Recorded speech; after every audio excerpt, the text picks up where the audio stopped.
to $900 a month, $300 for one bedroom, $900 for another. And HUD increases the guidelines, not the city of Orlando.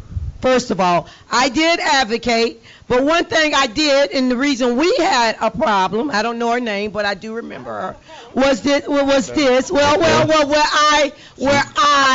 spoke up, spoke truth to power.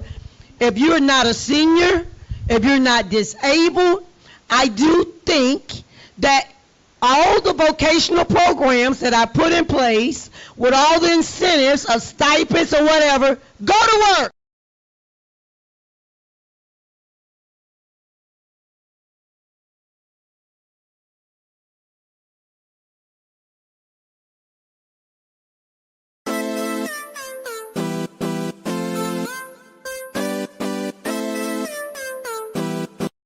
Y'all watch the word on the street. Word on the street. The word on the street. Word on the street. Word on the street. Word on the street. Word on the street. Word on the street TV, alright?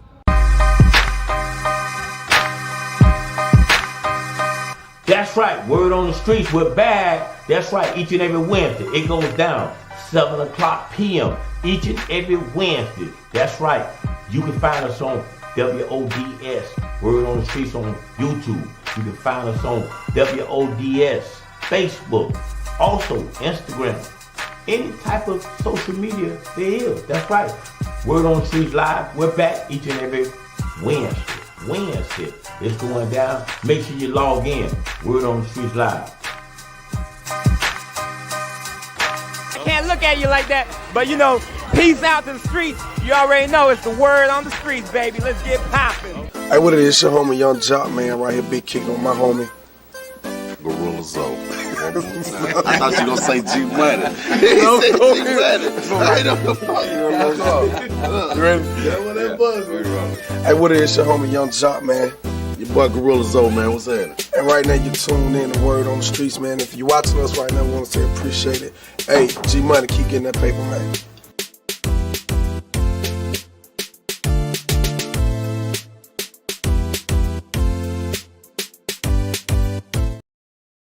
Yo, what it do? That's right, man, on this Tuesday. That's right, this Tuesday. How y'all doing tonight? I think we got a little technical difficulties already with Instagram, but we live on Facebook. We live on YouTube. We are rolling. So make sure you share. Make sure you let a friend know that we are live. We are live, man. And first of all, let me start it off by letting you know the disclaimers. For anybody that gets you on this podcast, we're not liable. Word on the Streets is not liable for what anyone says, because we have no control. We're live. We're not even not liable for what a person said. It's not what Word on the Street said, it's what that person said. And we're live, so we can't control the dynamics of what a person says. So therefore, if a person gets on the show and they say different things that Word on the Street has no control, then we're not liable for that. So that is the disclaimer that, that I'm supposed to let you guys know that from here on in with this debate, because I don't want to be in court over a podcast. So I did talk to my attorney, and my attorney says, do your disclaimer and just let the people know. Basically, we're not liable for anybody that comes on the podcast. Only person that I'm liable for is Gregory Turner. That's right. And G Money. Those two guys. Now, also, while I'm making my disclaimer, we're not even liable for what G Money says. You know what I'm saying? I'm only liable for what Gregory Turner says. So I'm going to put it like that. Anyway, with that being said, we got a great show. you know what I'm saying, as usual. And I appreciate y'all, man, for watching, for being locked in, for being understanding and really understanding what this whole District 5 thing is all about. Some of you people that never knew anything about politics, I appreciate y'all for telling me and understanding. And just here with this, and I pat myself on the back because it's a lot of people that never been to a debate. A lot of people never knew how gangster this politics stuff was, and now they're really starting to understand, and they giving me thumbs up. They saying, damn, I don't want to be in that. But anyway, some people are accepting it, and some people are saying they understand. But with me doing the debate and talking about it on the podcast has brought a lot of notoriety in Orlando, Florida, especially District 5 and some of the other surrounding other districts. So I appreciate everybody for coming out. And, so with that being said, I've had a chance to, they're going to use my podcast. They're going to use the podcast for the final discussion. You know, we in negotiation right now for the final discussion. They're not calling it a debate. They says, you know, I will be allowed in there to film it, but the only thing that they did tell me, so I'm giving y'all something hot off the press. Only thing they did tell me, they said they didn't want me to film. They want me to film it, right? But I'm gonna have to show it to you the next day. I won't be able to do live, but I will be able to broadcast it the next day. But you know, everything is in negotiation right now, so don't get your panties all wet. No, don't get, you know what I'm saying, don't get all, you know, don't go to jumping up saying, you know, but you know, District D5, man, D5 is hot. It's hot. I mean, real hot. Anyway, so we're gonna discuss a little of that tonight. Also, we're gonna talk about, you know, I don't know if y'all know that they're saying something about Trump is talking about pardon P. Diddy. I mean, have y'all heard that? I know you guys have heard that. Okay. Well, listen, I don't like to talk about it. I like to get straight into it. And, you know, I'll just show it to you. How about that? I'll just show it to you. Therefore, you'll get an update on it a little bit better. Let me go to it. Hold on.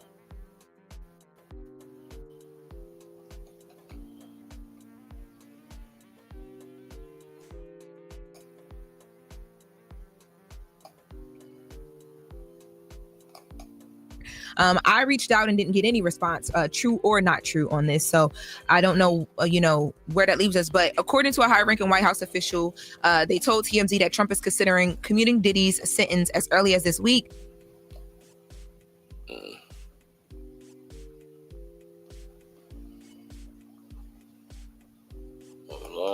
Now, according to this source, Trump is going back and forth on this.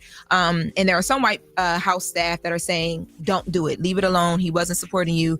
But the source made it clear Trump is going to do what he wants, so it can happen as early as this week. Now, y'all remember when there was, some of Diddy's attorneys that were doing interviews and saying that they were having conversations with Trump. Mm-hmm. And then they came back out and said they weren't having the conversations. Mm-hmm. So this source is saying that even when all that back and forth was happening, there were really conversations going on.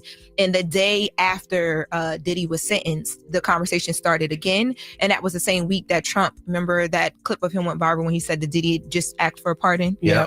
So, all that is happening. So, Diddy has served 13 months at this point. He was sentenced to 4 years and 2 months. But if this happens, none of that will matter. So we will have to wait to see what happens. And you're gonna come home and be you got to come home and be Trump's hoe now. Oh my God, 100%. When they do that UFC fight on the White House lawn, you will be the performance. You will be the live entertainment. You will be shaking ass. Yeah, for MAGA. He has to.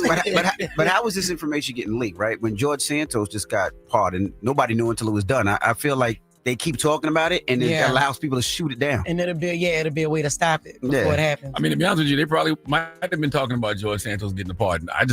That's not my algorithm. Yeah, mine either. Diddy is our algorithm. And to be honest with you, this is going to be a great PR thing for Trump. So how do things get leaked? They get leaked when people want you to know what might be happening. You know what I'm saying? Now, at the same time as this news came, like literally right before this news broke, there was a notice filed by Diddy's attorney, Alexandra Shapiro, who is in charge of his appeal.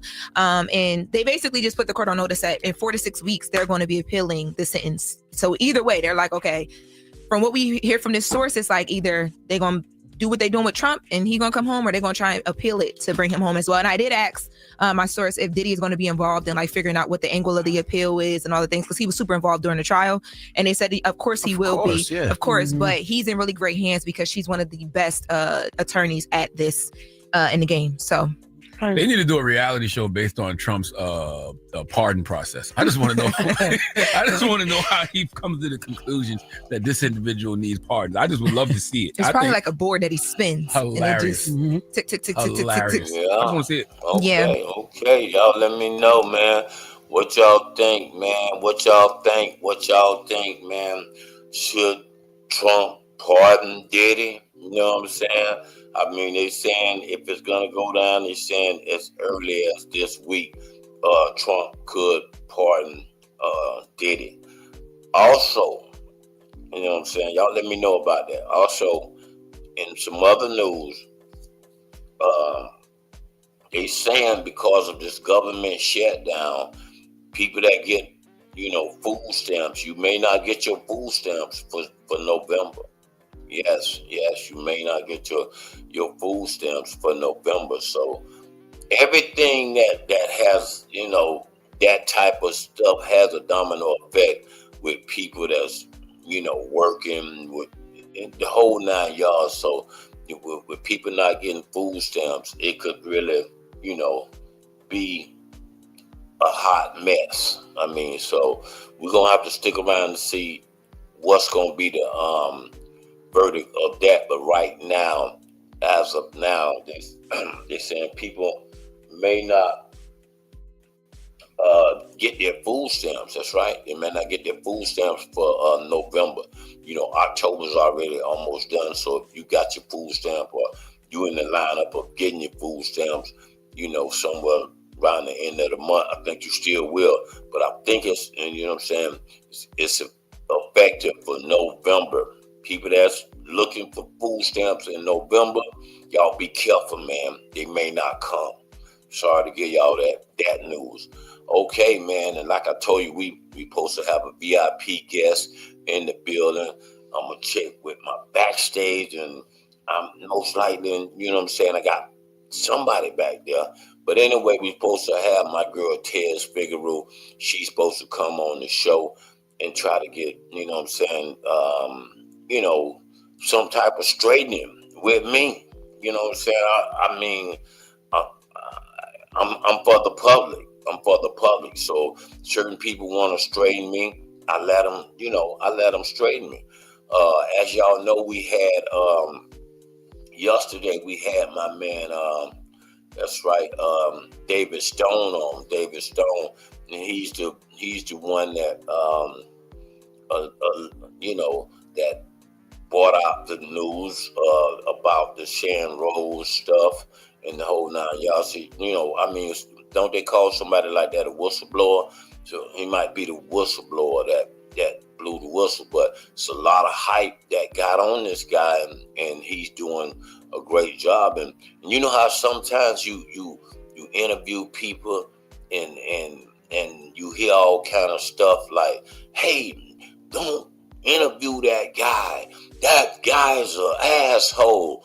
That guy is this. That guy is that. anyway, with my interview with that guy, he was pretty. I mean, he's nothing like what you people say he are. He was pretty cool. I mean, he was pretty cool, man. I'm telling you, I kind of enjoyed the interview. You know what I'm saying? I knew some of y'all enjoyed it as well. You know what I'm saying? Because I got in my DM, I got a lot of, you know what I'm saying, thumbs up. We kind of thought, then, his show is a little bit more X-rated than mine. You know what I'm saying? A little bit more, a little bit more grimier. They lay back and get into it. But, hey, man, to each his own. Also, with us doing this and from us doing numbers, and right now, word on the street is sizzling right now. We on fire. So with that being said, that we on fire, it's so many other guys that want to get in this lane, man. They want to get in this lane. Guy called me today and he says, "Oh man, hey, I would like to get in this lane and we're gonna talk some trash." And I said, dude, do you? I ain't got nothing to do with it. I'm just doing me. And guys want to get in this lane, man. I mean, you'll be surprised. The guys that has little bitty podcasts, they're trying to get in this lane, and I'm trying to say, this ain't what you want. I promise you, this ain't what you want. They look at it and they see it and they think this is like what they want. They don't understand. I mean, the problems that goes with this, man, especially when you're dealing with a district like District 5. You know what I'm saying? When you got, that, 3 women that are, are fighting, and it's like, how you fighting, and these people are damn near like really fighting. I mean, I got to come between them to hope that they don't start fighting for real. That's how that's how this District 5 has been. But I respect all 3 of them. You know what I'm saying? So, we're going to run this to November the 4th, and we're going to keep, doing what we do as word on the street. We're going to keep it going.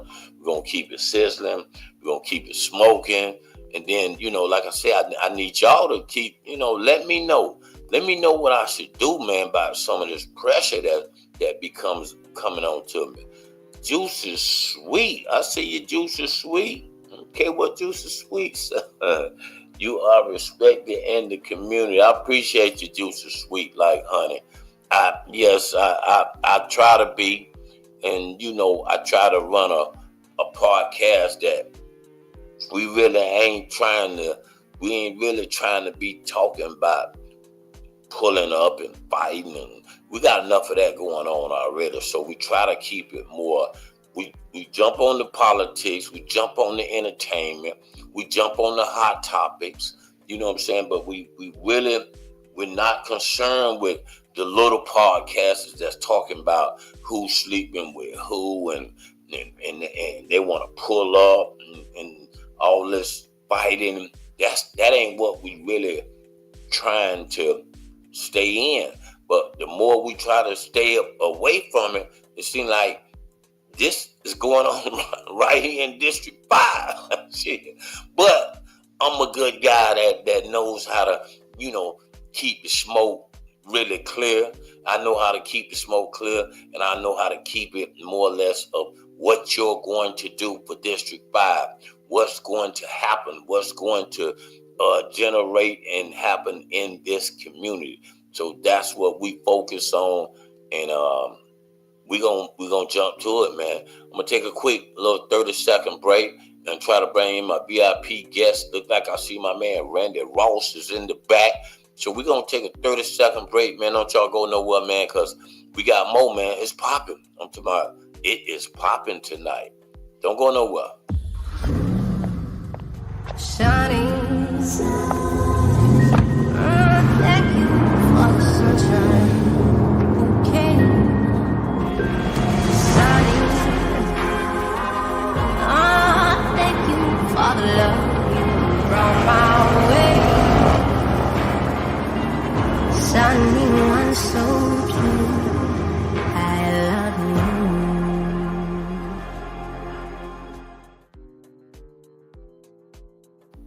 Okay, we back. You know what I'm saying? Let's get right into it, man, because I told you we got an exciting show.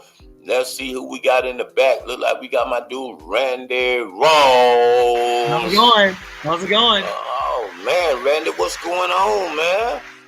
You are lighting up this District 5 race. You know, I was talking to someone today. I said, you know, District 1, that's Jim Gray versus another person, no energy. You got 5 people in the District 3 race, little energy. And then you got this race, District 5. And you are, you know, and don't take this the wrong way. I hope you won't take it the wrong way because I'm a huge fan of Tezlyn Figaro. This is Tezlyn Figaro 2.0. When she ran that initial campaign for Regina back in the day, her phrase was, everybody deserves a 20-second chance. And it might have sounded funny at the time, but the truth of the matter is the community bought into it. And what you've been doing, I think, is phenomenal because you are getting people to pay attention to this race, which is one of the most important districts in all of City of Orlando. So kudos to you. I enjoyed watching the show. I appreciate it, man.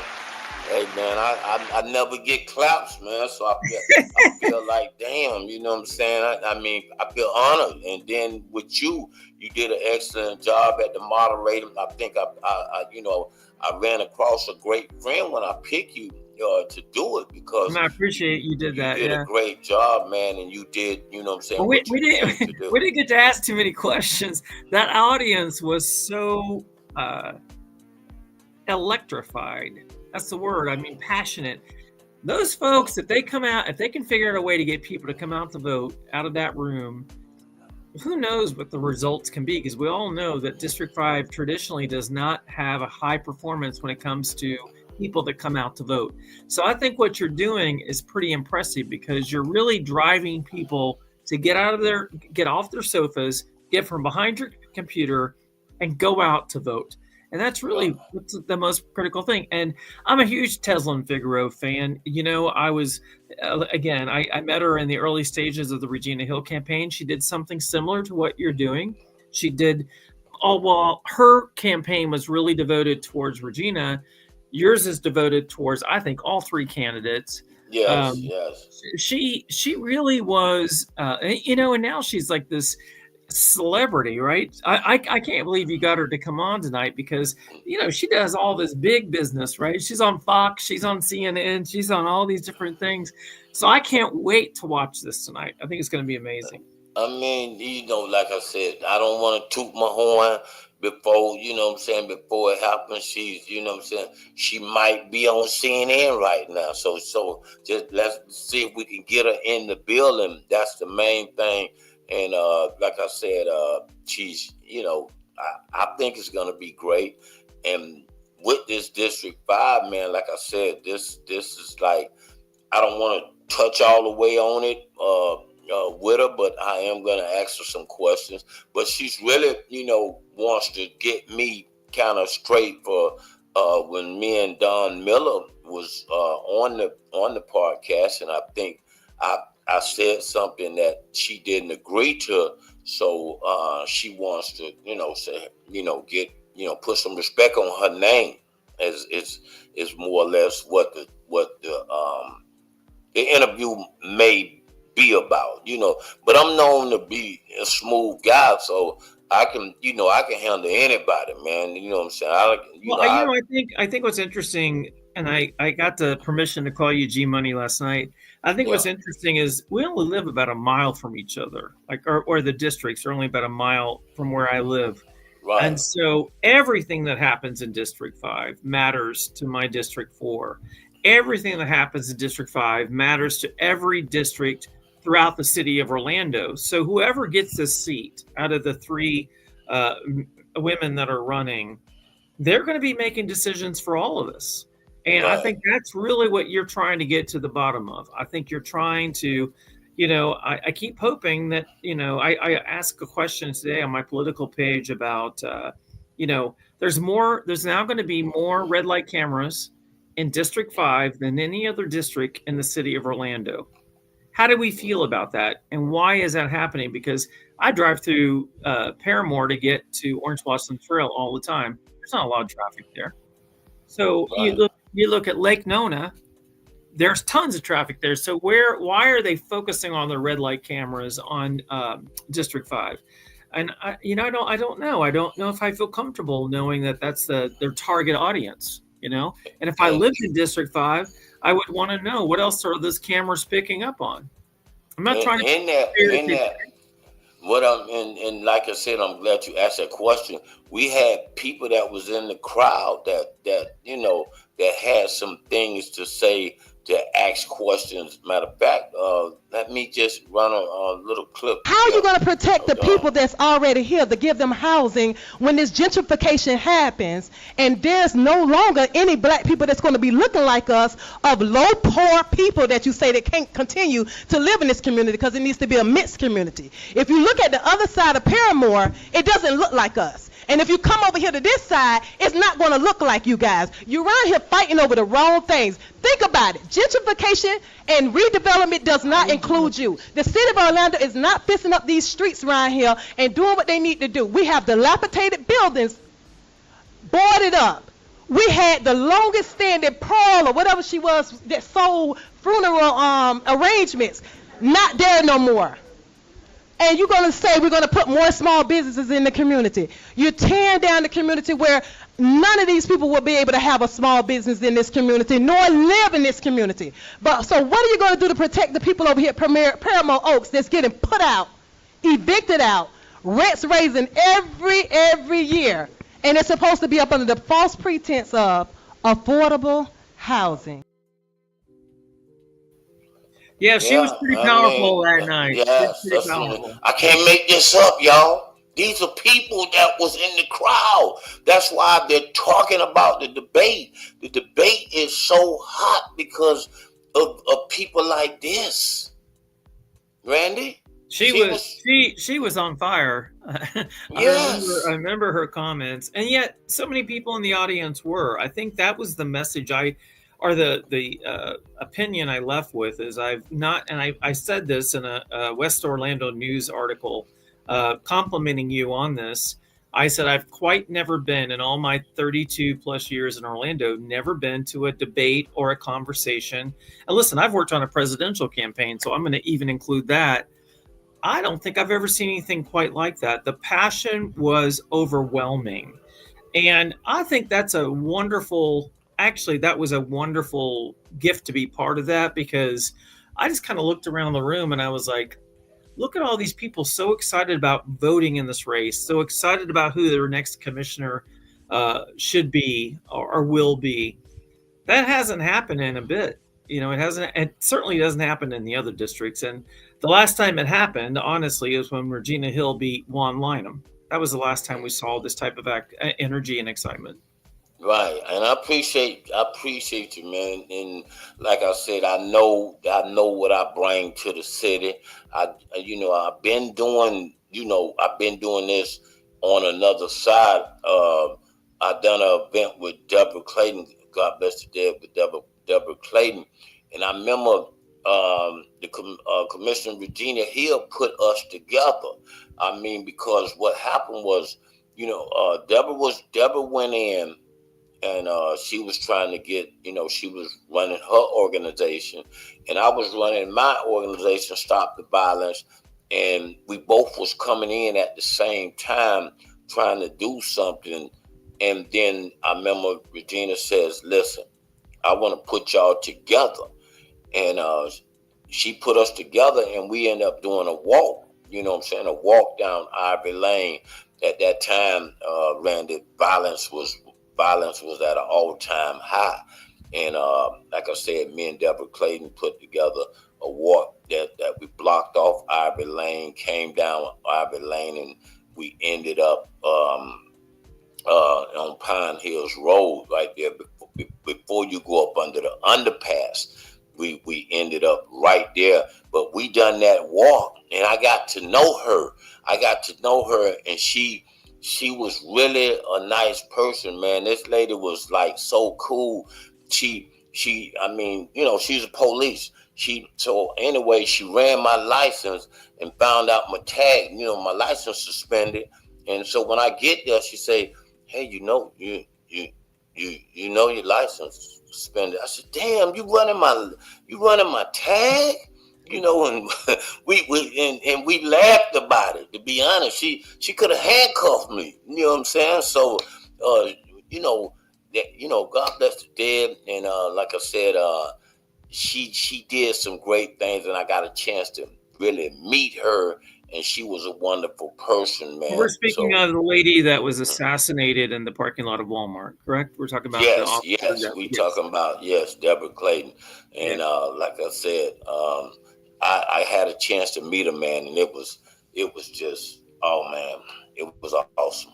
But anyway, that meant a lot to me, and I just had to share that with you, man. But anyway, like I said, man, I told you we gotta get this VIP guest in, man, because I don't know if CNN might call this person. You know what I'm saying? I don't know what may happen. I don't think that Tezlyn would commit if she wasn't going to plan to do it. You know, I think she's got a lot to say. You know, and I've been on the wrong side of her before too. So trust me, I know what that feels like. But at the same time, I really do admire her ability to quickly respond to literally everything. And there's not too many folks in politics that have smart answers as quickly as Tezlyn Figaro. Well, listen, I met Tez on we was raw-rawing, you know what I'm saying? That's how we met. And like I said, she's a very, she stand on business because, I've never met a woman that, you know what I'm saying, like stood up to me like how she stood up to me, and I wanted to, but I couldn't because. Oh, I can't wait to see you two going after each other. That's why I want to tune in tonight. I can't wait to watch this. The question is, who's really going to run the show? I don't know. Well, without keeping these people waiting, we won't keep them waiting for too long. Like I said, I'm gonna show y'all the birthday thing. I'm gonna take you out, Randy, for a few minutes because I wanna bring her, but stay backstage because I wanna make sure she got the love that she needs. Y'all get ready for October 31st. It's my birthday. That's right, and we're doing it Halloween night. We're doing a costume party, and I need y'all in the building. We're doing it at Kalalua Signature right there on Kirkman and Conroy. We'll be right back. Don't go nowhere, y'all. Peep it.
Just jamming, man.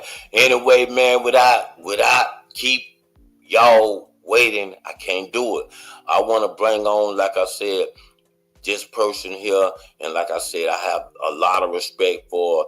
I watched her grow from a little bitty butterfly to a full grown, Rottweiler now, and she's doing big things. Without further ado, let's bring on my girl, Tez Figaro. Damn, what's going on, Tez? What's happening? Just for transparency, I have my Instagram family listening in. I bring my cousins wherever I go. So I have my introducing them to your show. Y'all can go look at the visual if you want to on what is it on? Is it on the Word on the Streets? Yes, it's about the Word on the Streets on Facebook, right? So Word on the Streets on Facebook. Yeah, you know what I'm saying? My the Instagram, I don't know, it went to acting up right when we went live. So, but we on YouTube, WODS Live, and we on Facebook right now. You know what I'm saying? Gregory Turner. You know what I'm saying? On the Facebook. I want to bring them in so they could listen in on this conversation. So no, thank you for the introduction. It's funny you said a butterfly. That's literally what I have behind me is a butterfly. Yes. I believe in butterflies, particularly blue butterflies. It's very significant. I have a butterfly blue tattoo because there's a lot of significance in butterflies. So I appreciate you using that analogy. So what's happening, Orlando, in the building? G Money. There she go, Tez. Hey man, y'all know she gonna do her thing, man. That's what it is. But anyway, Tez, let's get the record straight. You know what I'm saying? Like I said, I want to let the people out there know I had an incident. I had a guy named Don Miller on the show, and he said some brutal words, and he was saying something about gave money to Regina, and he says you got the clip? Yeah, I'm gonna load that up in a minute. You know what I'm saying? Because so much been coming at me. With this debate. To like I said, people got mad about my guest yesterday, and this. You know how have you had this ever happen? Somebody tell you about, oh, this person is this. They're asshole or this, and then when you actually interview them, come to find out them some down to earth ass people. Right. And this guy was just, like I said, he was totally opposite of what the people were saying. So this guy David Stone that I'm talking about, he has a podcast, and like I said, I had him on the show yesterday, and it went well, went real well. Matter of fact, you know what I'm saying? But enough about him. And also, let me say this, shout out to Randy Ross. I heard what he had to say before you brought me in. For those that don't know, when Randy said he's been on the other side of me, meaning he's caught some of that Tez Figaro rap. But I want to make a point though, that him and he was critically important, and I'm very appreciative to him on D5 the same way you're covering it now. Randy, myself, a few others covered the show when Regina first ran, and I guess that was 2014. And so I was covering the show on Blog Talk Radio from Oklahoma City. I just moved from Orlando, devastated, happened to move, still wanted to be involved, in the community that I loved, which is Orlando. And so we were doing the show, quite a bit of heated debates, very similar to what you're going through and how you're having all of Randy and I did that, been there, done that. So from fighting on Facebook to having these conversations. So I just wanted to let you know what you're doing is important, G Money. We did it, Randy and I and some others, him and I fell out about it. People are very passionate about District 5. It has always been a very contested seat. Because as I told you before, a lot is on the line. This district, and I'm saying this district now as I'm going to FAMU Law. I am a D5 resident myself, and was when I lived here prior to. But as a new, and then we'll get to why I'm here. But D5, I talk about all the time in my training with Commissioner Regina Hill. I worked with her. I was her director of comm. I want people to be very clear about what my bias is, why I was connected to her. And then after she was elected, or she was elected when I moved away. So I've been gone this entire time, during her leadership. But I want to make it plain and clear and straight up on the record. Regina and I have never lost touch. We have always been accessible to her. She has always, taught. I've been able to be an ear for her. She's been an ear for me as I have matriculated in my career, as she has become commissioner. And so I want to make no confusion about it. On when you had asked me to to moderate the debate, I was very clear and transparent with saying I didn't feel comfortable because of my relationship with Regina, which is a real relationship. Right. And I respect that. I respect that to the utmost. Also, I want to add, what I'm saying, because me and you talked, what I'm saying, off the air, and you kind of told me something that like, and I want think about it. I want you to see if you can recite it. You said something about something that Charlemagne the God told you, and you saying that you see that same image in me. So that touched me a little bit, because I was like, man, that's a motivational speech that you kind of gave me, and I'm kind of finding it hard to remember all the words you said, but if you can, I don't know if you want me to, what you trying to get me to pump? Okay, well, I'm not trying to get. I'm just saying. I don't know if you was drinking that night or what. No, nobody drinking, but you're gonna give him. We're gonna get to it, and then we're gonna let the people know why I had to cuss you out the other day. So let me give you your flowers. Yeah, let me give you your flowers. No, what I said to you. It's not that I want flowers. No, but go ahead. You want flowers. Oh, you damn sure. Yeah, you G Money for damn sure. Let's be clear about it, y'all. When I met this man the first time, and this is how we talk shit, y'all. So I love Orlando. It's good to be home. He definitely wants the flowers, and I don't mind repeating it, because I don't have no problem giving it to you. What I said was, what you're doing with District 5 and having these conversations, and I know they've been stressful for you, and having a viewpoint with word on the streets, coming from the streets, and everybody know how I believe that politics should stay local. It should stay grassroots. It should stay where people just, feel like they talking to their brother, they cousin, or their homeboy. And what I told Charlemagne years ago, right at the beginning of him really, getting into politics, when he got on the Bernie Sanders campaign, and I told the Bernie Sanders campaign, you need to tap Charlemagne, to do. He moderated the event that we did at the Apollo. And so what I was sharing with you is that same type of how you keep the conversation going. You keep it going. You got people involved. You got the debate you did the other day, had people upset at you. Charlemagne went by the Prince of pissing people off. I don't know if you know that, but that was his moniker before, what he's doing now. So I was saying your ability to keep people involved in the conversation, to keep people talking, is one of the things that he does well, whether people respect or like what he has to say. Right. You still have, well, not respect, well, whether they like what he has to say, you still have to respect what it is that he's doing, which is having the uncomfortable conversations, bringing people in the room that don't get along, talking to people that you may disagree with, still sitting down, saying, hey, like you did with Regina the other day when she said, this is my show. She told you don't work for me. And you said, well, I don't work for you. And that type of thing. Everybody in this business can't do that. And so what I was telling you is I see that. And I was trying to encourage you to keep doing what you're doing. Long as you know not to never cross me, which is why we here. Long as you know don't never. Oh man. Long as you know to make sure you put some respect on my name, you're gonna be all right now. Okay. I like how you closed it. We keep doing what you're doing. I like how you closed that.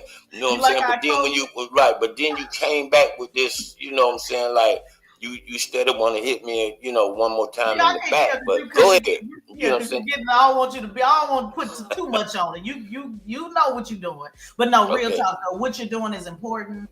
And I was encouraging you with that and saying, keep going. Because what people don't understand, and like I even told you, like Tez, you're right. District 5 is a very unique district. You got the hood and you have the business district. Yes. So there's no other district that has all of the money and all of the downtrodden and the middle class and in between and, all of those things. So it is a district that has a lot on the line, a lot of stake on the line, a lot of pressure on the line, a lot of money on the line, contracts on the line, people hurting are on the line. So when you were saying, man, Tez, this shit it's power on the line. This ain't no game. This ain't no. So although some of the things might be entertaining, it is important that we're reiterating why people are so passionate about it. Why Regina's so passionate about it. Why LaWanna's so passionate about it. Now, I've never met Shan Rose. I've met LaWanna. I don't think she's a big fan of mine, but I don't have no issue with her personally. I know when I first met her, she said, well, why are you here? What are you doing here? I was like, damn, LaWanna, I don't even know you. So that's how she came to me. Other than that, we've never had no problem. When people are protective of, when I was first in Orlando, people are protective of their space for whatever that reason was. So I can't remember. I can't remember who brought me to her house, but she was running then, and somebody brought me to her house, and she wanted to know, well, why are you here? What's your agenda? What's your this and that? And I was like, hey, ma'am, I'm just here. But now understanding, and I teach that in my training, people are very guarded about their territory. They're guarded about their space. They're guarded. So she didn't know me. I didn't know. I was just here to help, And I teach people that how when you go in different cities, when you're trying to build coalitions, you have to sit back and observe and, kind of be quiet because you don't ever know what's what. So that was our first interaction. Other than that, we haven't done any business together. We haven't worked together. So I don't have a problem with her personally. I don't know Shan Rose. I've never met her. Right. I don't know anything about her, but I do know Regina. And so I can only be down with, speak for, advocate for the woman that I know, that I met and who I've watched go through, these last 10 years. Right. Okay. Well, now that let's get the elephant back in the room. You know what I'm saying? So, let's kind of clear, let's clear up, this, shenanigans, as far as on me and your end. You know what I'm saying? I think you should play the clip because I want the people to chime in and let me know if y'all heard what I heard. Well, I don't really. Why you don't want the clip? I got the clip available. You lost. You can't find it. Or I think we should play the clip. You got it on your phone? Yeah, I got it on my phone. Yeah, let's play the clip because we want to make sure. We'll play it then. I'm gonna get you. We want to make sure, because I don't want no confusion about, like what we doing here now. Right. We got so many episodes, man. It's like unbelievable. But anyway, because it's almost sounded like Cap a little bit. So I'm gonna have to get. You dig in your stuff. We gonna, you know what I'm saying? While you dig it in your stuff, we gonna play a quick commercial real quick. And we're gonna be right back. Let me text you. Do you want me to text it to you, or what do we need to do to get you to get this clip? You can. But if you got it, you can put it to your speaker. Now I got to close my Instagram. I'm gonna open back up, y'all, because we got to get this clip on the record. Because G Money swear he didn't hear my name, and I want my people to say, put a 5 in the chat if you heard my name or not. So let me get out of this Instagram and let me send you this clip. So we can make we on the same page because Randy it's a short clip, right? Yeah, it's a very short clip. Okay. Hey, don't y'all go nowhere, man. I got Tez Figaro in the building. I got my boy Vandy Ross in the back. And we got more, man. It gets exciting over here, man. Word on the street, don't y'all go nowhere. Be still for a few minutes.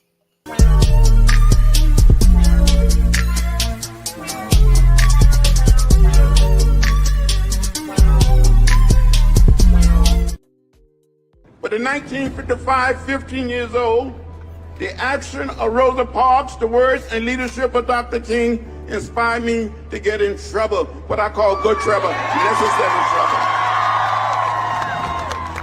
This reminds me of my days as a child. Ready, set, go. The community of Griffin Park has been displaced. Where are they? Paramore is only 1.4 square miles. We were 20,000 strong. We less than 4,500. I've said it before and I'll say it again. Gentrification is what I see it. You call it revitalization. 2, Superfund site, the worst of the worst. 454 contaminated lots. We have one of the highest asthma rates in the country. This is downtown Orlando, Florida. But my philosophy is very simple. When you see something that is not right, not fair, not just, say something, do something. Get in trouble, good trouble, necessary trouble.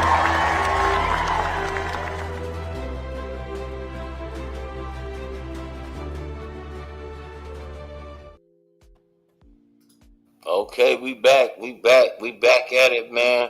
And we're gonna try to, try to get this clip on. Like I said, I really should have had it, for her, but we gonna.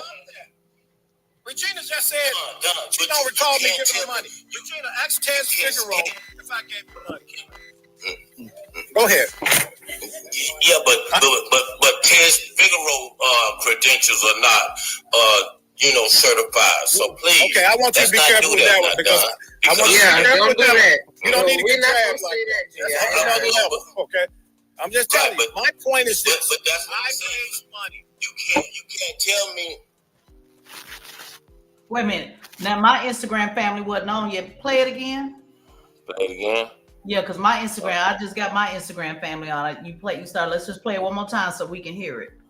All right, hold on. Regina just said she don't recall me giving her money. Regina, ask Tez Figaro if I gave you money. Go ahead. Yeah, but Tez Figaro credentials are not certified. So please. Okay, I want you to be careful with that one because I want you to be careful with that. You don't need to get dragged like that. That's another level. Okay. I'm just telling you. My point is this. But that's what I raise money. You can't tell me. Okay. So that is the clip. They heard it. Everybody heard it. Everybody heard it. And everybody heard, and I'm happy to play the visual because I can pull up the visual. I got to save to show the visual. Okay. Everybody heard him say, he said, ask Tez Figaro. Now, y'all put a 5 in the chat if y'all heard it different. But he said, ask Tez Figaro if I raise money for Regina. And then G said, well, Tez Figaro repeated it back, said Tez Figaro don't have no credentials. That's what I heard. Now, y'all put a 5 in the chat if y'all heard that, or put a 4 if you heard something different. So when I heard that, I immediately, because it got back to me, they said, G Money said you don't have no credential. I said, I know you lying, not when G Money was just telling me to moderate the show. So that's where I got confused. Now you said you heard Tez Figaro. That's what you said, right? Okay, I mean, like I said, I was working a bunch of buttons. Mr. Rowe, I know Mr. Rowe, he kind of like put some respect on you. I'm gonna say this to Mr. Rowe, okay? If I was wrong, you know what I'm saying? If I was wrong, and most likely I was wrong, because like I said, when I'm pushing a bunch of buttons, at that time we was running on about 6 different networks. We never had ran on 6 different networks at that time. So therefore, I'm pushing all these buttons. I done went out, and then when I came back in, like I said, I just wanted to make a comment. And when I made the comment, you know what I'm saying, I said, hey, you know what I'm saying, Tez Figaro, I was not thinking, you know what I'm saying, I wasn't in my right mind. Whoop-de-doo, sis, yeah, you know what I'm saying? But anyway, and if I was wrong, I'm a man and I can apologize and I can say, hey, I was wrong. Okay, Tez, I was wrong. You know I appreciate it because I definitely heard. And just so we know, y'all, if we just gonna put our business all the way out here, because I did a video about it and everything. I was about to make it a viral moment. And the people on my Instagram, they call and cap. They said you did hear it, but we gonna move on. We're gonna give you the benefit of the doubt. The problem after they said Tez Figaro and then you repeated it, then they went back. Randy Ross, he went back, and even with Don and Erica saying, "Oh no, don't do that." That's why we should play the visual so they could see it. They said, "Oh no, don't do that." He still was pushing the line. So the backstory was G Money was feeling away. I believe. Now this is my side of the case. When he asked me to moderate, Randy, and my girlfriend Erica said, can you do it? And I sent her a voice memo, giving the reasons why. I said, number one, because that's why we're on this show, to clear the name up. Because you're right, Randy, my name, receipts mean everything to me. My name mean everything to me. Number one, I said I couldn't do it because I'm in school at night. I'm in school every night, and I can't take off in that particular class because we only meet once a week. Right. The number two, which is the main reason, is I'm biased to Regina. I am straight up biased to Regina. So even though you can bring me on as a moderator and say, oh no, just ask the questions, because Randy did a great job. I'm telling you, I am biased to Regina and I don't think it's appropriate for me. So when Erica asked me to come do it. I even suggested, I said, well, why don't you bring Michelle, my girlfriend who was sitting right next to me? We was in DC at CBC. Why don't you bring, I can bring my girlfriend to do it. And so somehow Randy, G Money was running around telling people I sent him a rider, and I told him Well, you did send me no, that ain't no rider. I sent you a form because he kept let's just go on. Should we go on and put our business on out here? Y'all put a 5 in the chat if y'all want me to tell what really happened. Put a 5 in the chat. You did send me a rider though. That ain't no rider. That was you keep calling it a rider. A rider is once you confirm with the talent, they send you a rider to say, okay, I want Jolly Ranchers, I want a drink, I want this, I want that. I didn't send you no rider. I sent you a form. Let's just break it all the way down, y'all. Because this is how messy policies get. I was moderating an event in DC for Congresswoman Jasmine Crockett. G Money called me a couple times just calling. Anybody that work with me, Marcella's know in the chat. If you want something from me, text me so I can answer the question. G Money think he's special because he G Money. I am. Yeah, that's it. He think he's special. So he kept calling, thinking I'm supposed to just pick up. I'm him though. But go ahead. You definitely can be him. But him needed to send a text. He said, call me when you can. I'm busy. So I'm saying, tell me what it is you want so I can answer the question right quick. It's not that I'm trying to avoid your phone call or nothing like that. I'm busy. So he refused to do it. So he kept calling and he said, I want you to moderate a debate for me. So I sent him a form, y'all. Put a 5 in the chat if y'all know the difference between a form and a rider. I sent him the form that I sent to everybody, and all it has is the date, the name of the event, what you want me to do, give me a little bit of information about the event, so that Marcel is the one that's going off on you now in the comments. He reviews every form and he puts it together for me to say, okay, this is what we want to do, XYZ. That's how I handle my business because I'm running a business. Let's just be for real. I'm running a business. I got my own personal stuff I do. I'm in law school, which is the hardest thing anybody could do. I'm a mom still. I'm the editor for Revolt News. I'm on the Breakfast Club. I'm on CNN. So in order for me to keep up and handle my business flawlessly, I need things in writing so I can get back to you, so I can know this and that. So I just wanted him to fill out the form. And he turned that into Tez sent me a rider. Because see, this is what happened, y'all. When you do local politics, Orlando's my home. And then you go do something national, they treat you like, oh, she thinks she this and thinks she that. Because they had to get somebody else straight about that. Oh, Tez, she doesn't think she this, think she that. No, not knowing. I've already done 2 events with Regina. I've already been with her to the courthouse. Not knowing that in that moment, that day, I told Senator LaVon Bracey, Orlando Senator LaVon Bracey, to come backstage with me in D.C. to make sure that she met the people in D.C. So Tezlyn ain't never changed. But let me say this for everybody listening within the sound of my voice. If I did change, somebody put a 5 in the chat. If I did change, if I did send you a rider, even if I did say you got to do XYZ, guess what? I earned that shit straight up. So I didn't appreciate well, you acting different. Yeah, I'm acting way different. Yesterday's price ain't today's price. But I wasn't even on that type of time. I wasn't even on that type of time. I was just saying I couldn't do it because I was biased. Okay. With Regina, and I was already taking off that week doing the thing for the Congresswoman. But I want to make it clear that if I did send you a rider, if I did say it don't have nothing to do with what I did nationally, it had everything to do with what I've done here locally. So let's run those receipts. But when you said don't have the credentials, I want to run them through just right quick for anybody listening. 2-time Orlando Business Journal winner, 300 plus employees in District 5 at the Amway Center. Set my ass on the membership mission and review board for free, appointed by Tiffany Moore Russell at the time, Commissioner Tiffany Moore Russell.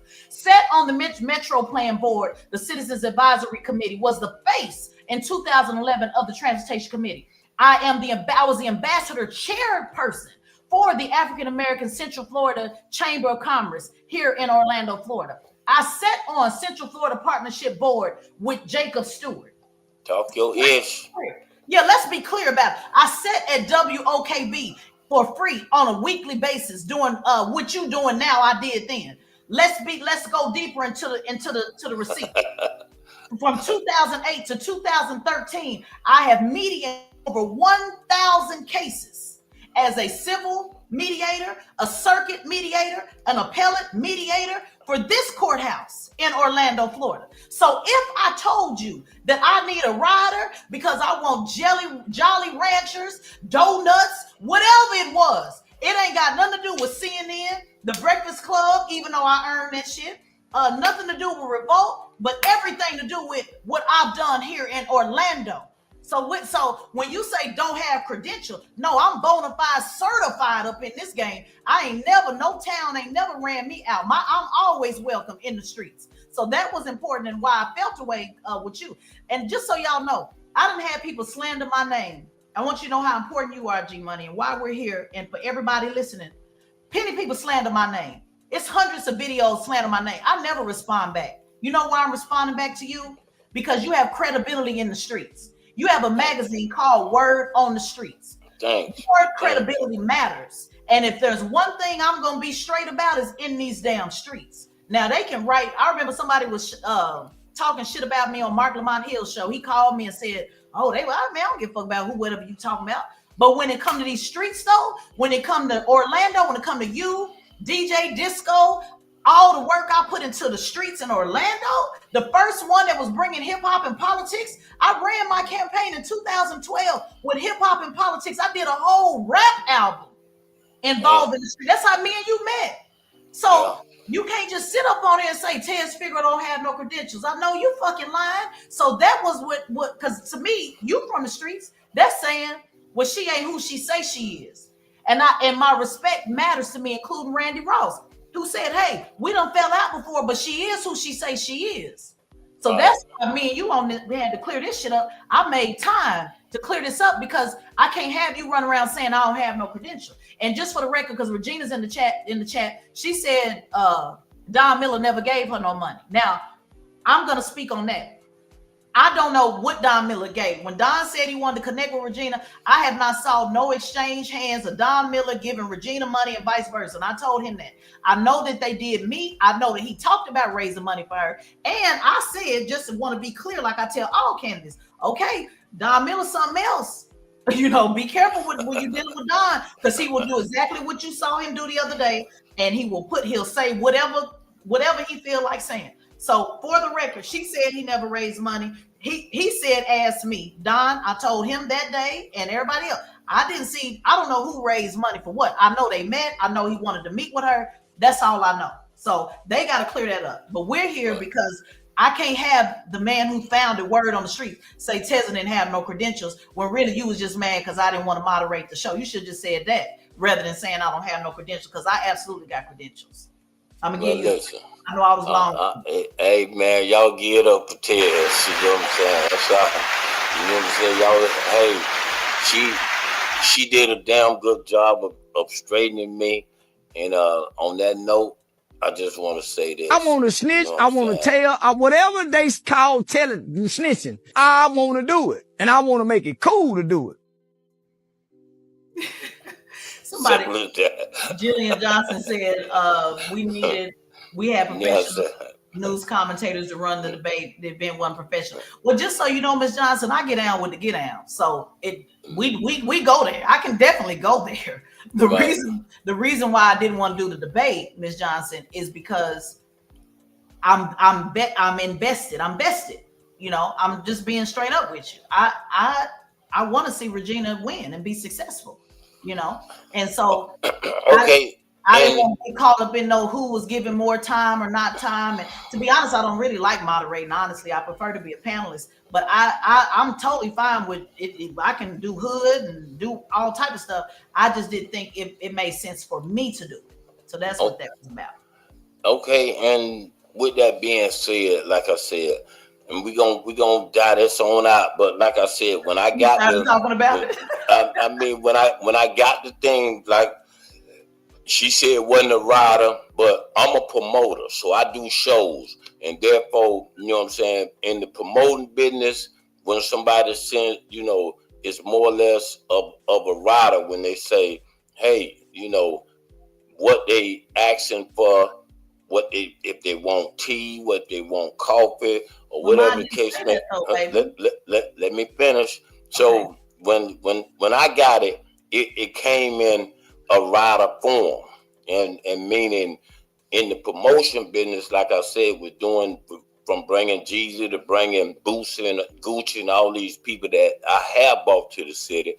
I thought it was a rider, and then I really felt like Marcus. I felt like Tez, you know, me and her could have had a conversation about it more than sending me to the rider. Now, how she do? Calling it a rider. It wasn't okay, well, her form. Yeah, he wanted me to call him, y'all, because he is G Money, and he said, "Why can't you call me?" He think he bigger than the program. That's all. Well, I got no problem with it. Right. I just feel like if I'm communicating with people in today's world, it's a lot of fraud going around. It's a lot of business that's going around when people sending money and then doing things and somehow, you know, people are fraud. Not saying that Tez was doing that, but I just kind of got the cold shoulder, like, nigga, here go my form.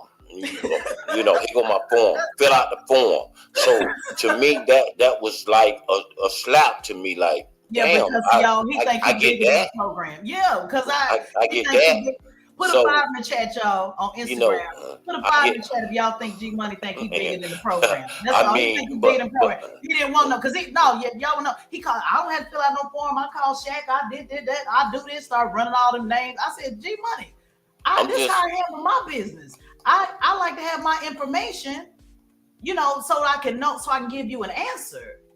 You know, I'm a one-person shop, and at best, my staff that do help me, the 2 that help me, 1.5, they busy doing something else. So I figured that's how I just handle my business. And the reason why, y'all, is because of this right here. When people try to say, I said this and you said that, well, we can pull up the form. I like the receipts. That's just how I handle my business. I don't pick on no phone, have no old school conversation. If you want something from me, that's what the form is for, y'all. That's just how I handle my business. Put a 5 in the chat if y'all understand that. That's just how I handle my business. That's it. I got to run my business. That's why I got 11 awards, by the way. I have 11 awards in business. That's how I handle my business. Hey, y'all hear it, man. Tez Figaro, you know what I'm saying? Y'all see, man, she is bigger than the program. But like I said, I got 2. We're gonna go on and keep this here moving, man. Like I said, so all hearts are clear. All hearts are clear. We clear, Tez? Yeah, we clear. And everybody know I'm a nice lady. After I called G Money, he had such a rough time. Then after y'all turned him every which way but loose at the debate, I called G Money back and said, "Come out, brother. Let me buy you a drink. You deserve. Let me get you a drink." And so we met up after the debate, and I treated him to a nice beverage because I felt so bad for him because I got on him early in the morning, and then by the end of the night. So I said, let me get you something to drink, partner. So that's what we did. And that's the lesson, y'all. At the end of the day, you know, this is all about community. It's all about building relationships. It's all about, you know, making sure that we're moving this thing forward. We're not going to always agree. And, you know, but the thing is, get right back to it and do what's best for the community. So thank you so much for having me. Okay, hey, I'm gonna bring my other 2 guests on real quick before you go, and we're gonna have a couple words. You know what I'm saying? I'm gonna bring on my man Randy Ross and my man David Stone.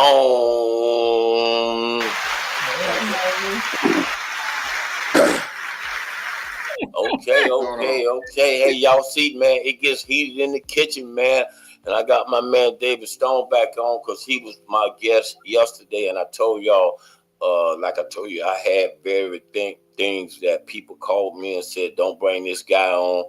I brought him on, and you know they said he was an asshole and all the other things, but he ended up being a pretty cool VIP guest. I can't be an asshole, G.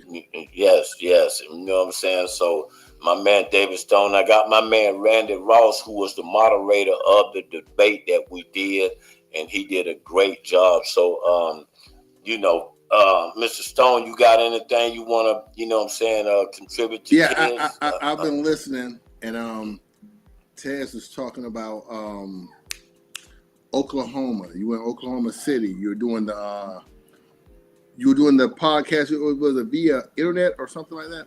Yes, when I was talking about for District 5, I was working on the Housecloth rape case. Just shout out the case where the now Tez, you might not remember because I went by a different name back then. You might know by David Stone. We did a podcast together for a short period of time. Into my mouth, you told me I talked too reckless. I don't know if you remember that. I go by Big as well. I don't remember that. What were we talking? What was it? We were on a podcast. I never told nobody they talk too reckless because you told me I talked to you. You said you got sponsors. That I mean we had. I ain't never said. Oh no. Hey, G, you know I keep facts now. No, here we go with receipts. First of all, I've never had no sponsors, so I don't know what you're talking about. I think maybe you said you're trying to get sponsored. No. I've never had sponsors. Never tried to get sponsored. So let's be clear. Let me help you remember now. Yeah.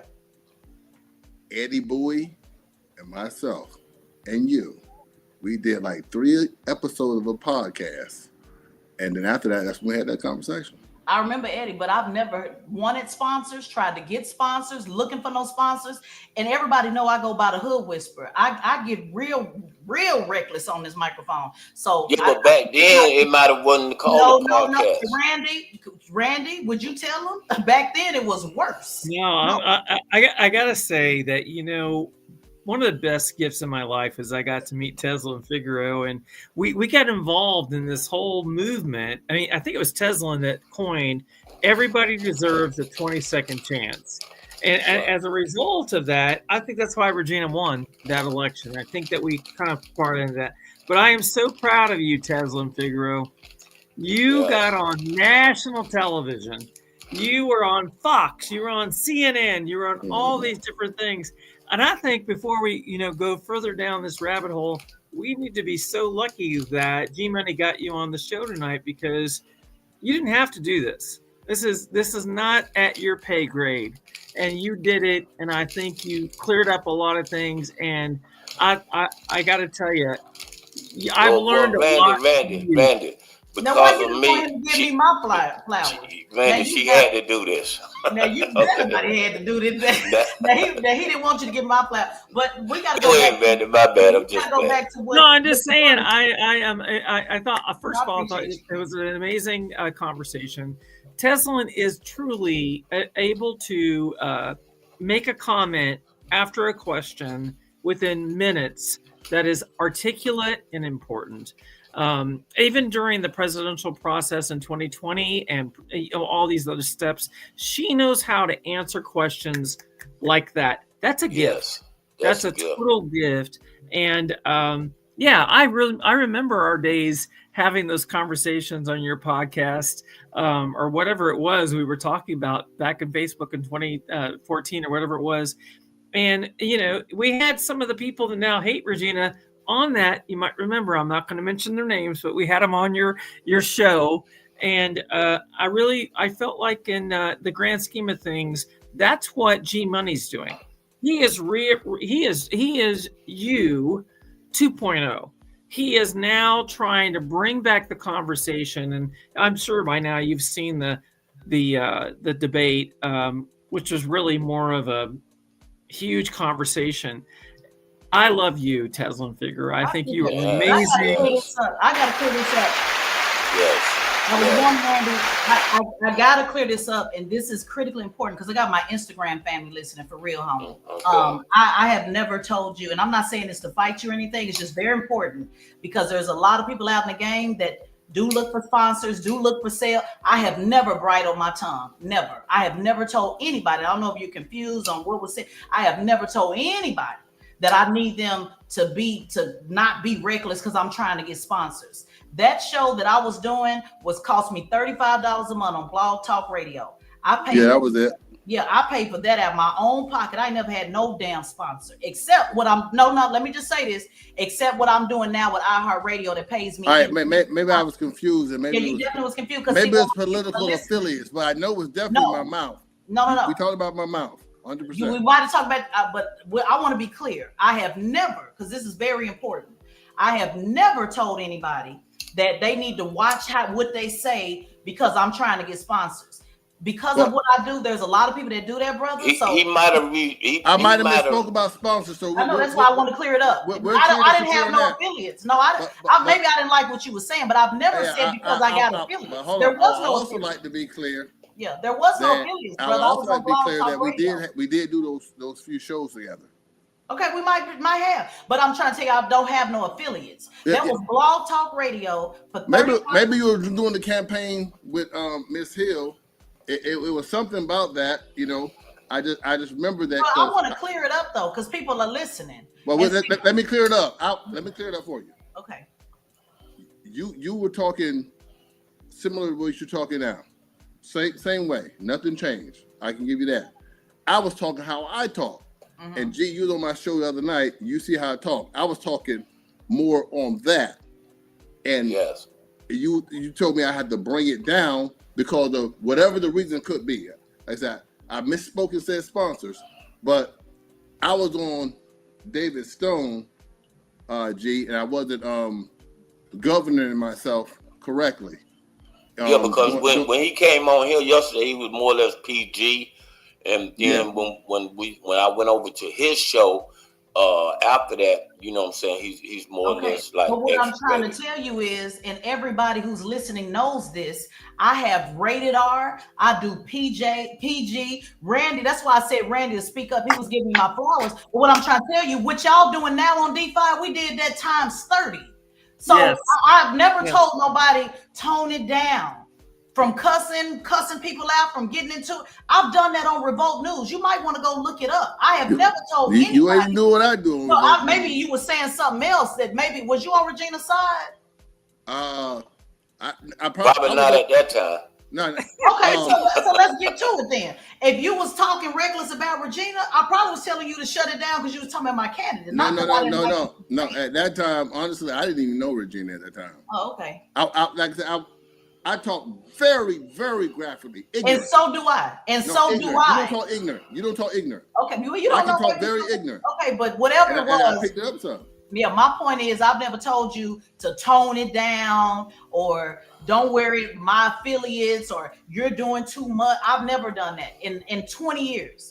I've gotten pretty. I don't know how this turned into a because I got it's not an argument. We just getting it clear and straight because I have my Instagram. But to be clear and straight, we did do those 3 or 4 shows that we did. I'm fine with that. But and when you did have a conversation about my vulgarity and things of that nature, because I could be very vulgar and very disrespectful, and I was being me. Gee, you've seen me be disrespectful and vulgar. And it might maybe for you being a female or for or maybe what you trying to do at the time, it was a little strong. Yeah, you know? no, that's what I'm saying. I don't think so. But whatever happened, y'all met in the past, and whatever happened, we gonna. You know what I'm saying? That's important, G Money, because can I ask a question? The reason why that's important is because my podcast. Hold on, wait, Brandy. The reason why that's important, my show is called Straight Shot No Chaser. Can't nobody listening to this think I've ever told anybody to tone shit down. So it's important on telling people to tone it down, and especially saying tone it down because the people watching all the fit. I ain't never been on no shit like that. Never. Now, if you were just, like you said, being ignorant and just talking whatever, and I was like, man, just relax. I might have did that.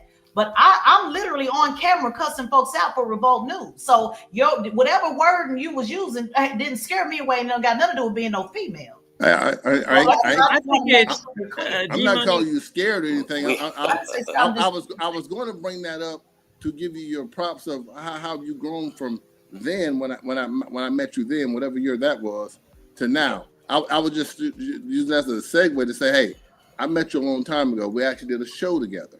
That's what I was saying. I wasn't trying to say that you back then you were edited or you were quiet or nothing. I was just saying that I know what I was. You know what I mean? Yes. I just had to clear it up because you said it and my people watching. Sponsor could have been the wrong word. Yeah. Sponsor was the wrong word, but what wasn't wrong was that I was up here. Okay. That was not wrong. You know what I'm saying? And G Money, can we ask Tezlyn, now knowing what she's seen in the District 5 race, where do you think things play out? How do you think it plays out? it's really important to me that I always speak from firsthand experience. And because I have not been here, for over 10 years, I don't have firsthand experience on what I witnessed myself. What I know from what I've witnessed from my relationship with Regina and the people that still live here, and what I even saw at the debate last week. Regina has a lot of love. So whether people like it or don't like it or respect it or whatever it is, I know that woman works hard. I know, Randy, you and I, we watched her run 3 times. She ran against the establishment. She ran against 7 people at one particular time. Even Miss America. She ran against Miss America. One thing I know about Regina, I have not, and this goes with candidates that I've worked with all over the country, presidential, Bernie Sanders down top. You are hard pressed to find anybody that can outwork Regina. And when I say outwork, I'm not talking about even just her position as commissioner. I'm talking about campaigning, on the ground, knocking on doors. I've been on the phone with her, 10, 12, 1 in the morning, 2 in the morning.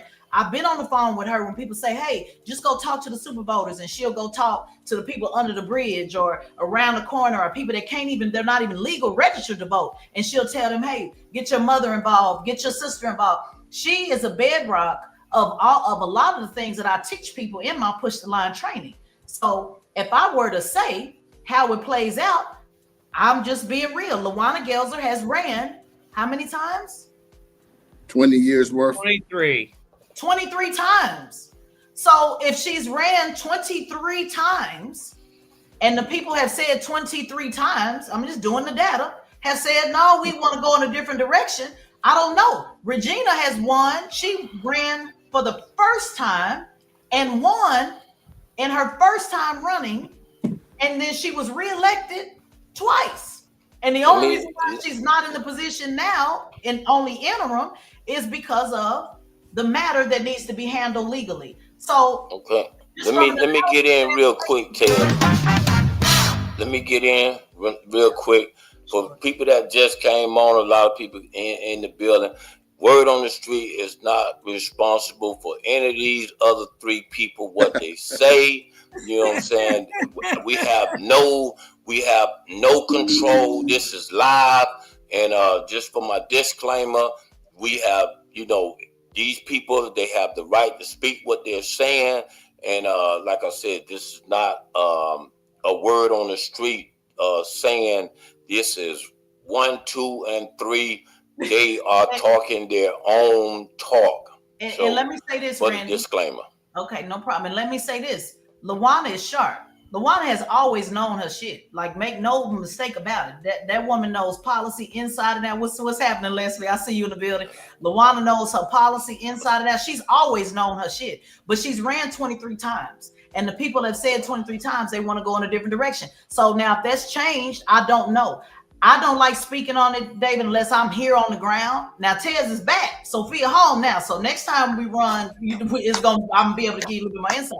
But if I just go by the data, the people keep electing Regina over and over. No matter what y'all say about her, what y'all throw against her, how many times y'all whatever, they keep on going with Regina. Now, Shan Rose is only in the position because they suspended Regina Hill. Shan Rose has already ran against Regina Hill and lost. By a landslide. Yeah, by a landslide. So if we going with the data, it looked like the people with Regina Hill. But the beautiful thing about an election, everybody get a chance to start over. Everybody get a chance to send people to the polls. And all I know is Regina has consistently beat the brakes off of anybody that has ran against her. That's just the truth. Well, just let me add this as well. You know what I'm saying? Like I said, to all the people out there, you know what I'm saying? Well, we've heard everything what Shan said. We heard what David Stone said. But also, just to add, today's prices is not yesterday's prices. So therefore, changes are, can be made anywhere. So just to add, my other candidate, not just Gelzer. Is that a writer? Is that what you call it, right? It's on the way. It's slow. You could charge somebody some motherfucking money. I'm just saying, Lawana like a rider, don't it, Randy? If she ran 21 times or how many times, that does not count her out the race. Yeah, don't count nobody out the race. Everybody can win. No, I actually think it's a very open race. I don't know. It's an open race. Yeah. So therefore, what do you think, Randy? Because you worked on the first campaign. You've been here the whole time, and you have and let me give you your flowers. You have your hand on the pulse. You started when I left. That's when you started Orange County Political Voice, and it's still alive and well. Yeah. You have your hand on the pulse more so than me. So what is it that people are saying? Why would you say it's Regina? I think here's the thing. I think Shane gets no traction on her social media, and I think they should have been working harder on that. I think Lawana has a great deal of passion, and I appreciate that. I worry if she could get along with the dais, and especially with Mayor Dyer for her final part of this.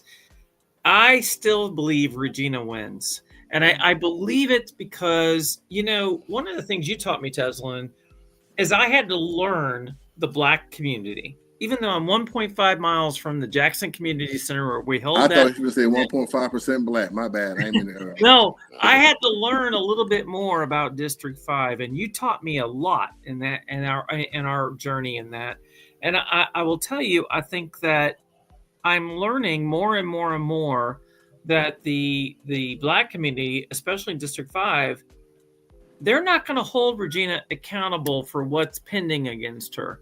They're going to go after who's going to fight for them. And the other night in that debate with G Money and all that audience, I got to tell you, I've never seen anything like it in my entire life. I've never seen, but I really was excited to see all that passion in the room. I would love to have seen you there because I don't know how that would have turned out. If you were the moderator, you would have been up in front of all these people. It would have been crazy, I think. But I think at the same time, I hope that everything that happens in District 5 affects every district in Orlando. I keep saying that. Mm-hmm. It's a very powerful district. It's one of the only different districts besides District 1, which is like Nona, that has movement, that has growth, that has all these things. Yeah. Let me say this to your point. When you said they're not going to hold her accountable for what she's been accused with because they want to fight her. I want to be clear where the American people are at, not even just a Black thing. Yeah. Trump was convicted of 34 felonies. Somebody in the chat put convicted. Convicted. Of 34. There's no doubt. She is Donald Trump of District 5. Let me get this out. Because this is not me praising Trump. I'm just telling you what it is. The reason why Trump has his supporters, because Trump's supporters believe that Trump is going to push the line for them. They believe that even though he's been convicted, that Trump, the people that support Trump, I'm not saying me and I support Trump because I always got to make that disclaimer. People hear that and, you supporting Trump. No. People support Trump because they believe that come hell or high water, that Trump is going to fight for what is important to them, even though they're convicted. So what you've learned is, Randy, that this is not just a Black thing. This is I want a fighter thing. Yes. And Regina is a fighter, and she's been able to convince people that she is a fighter.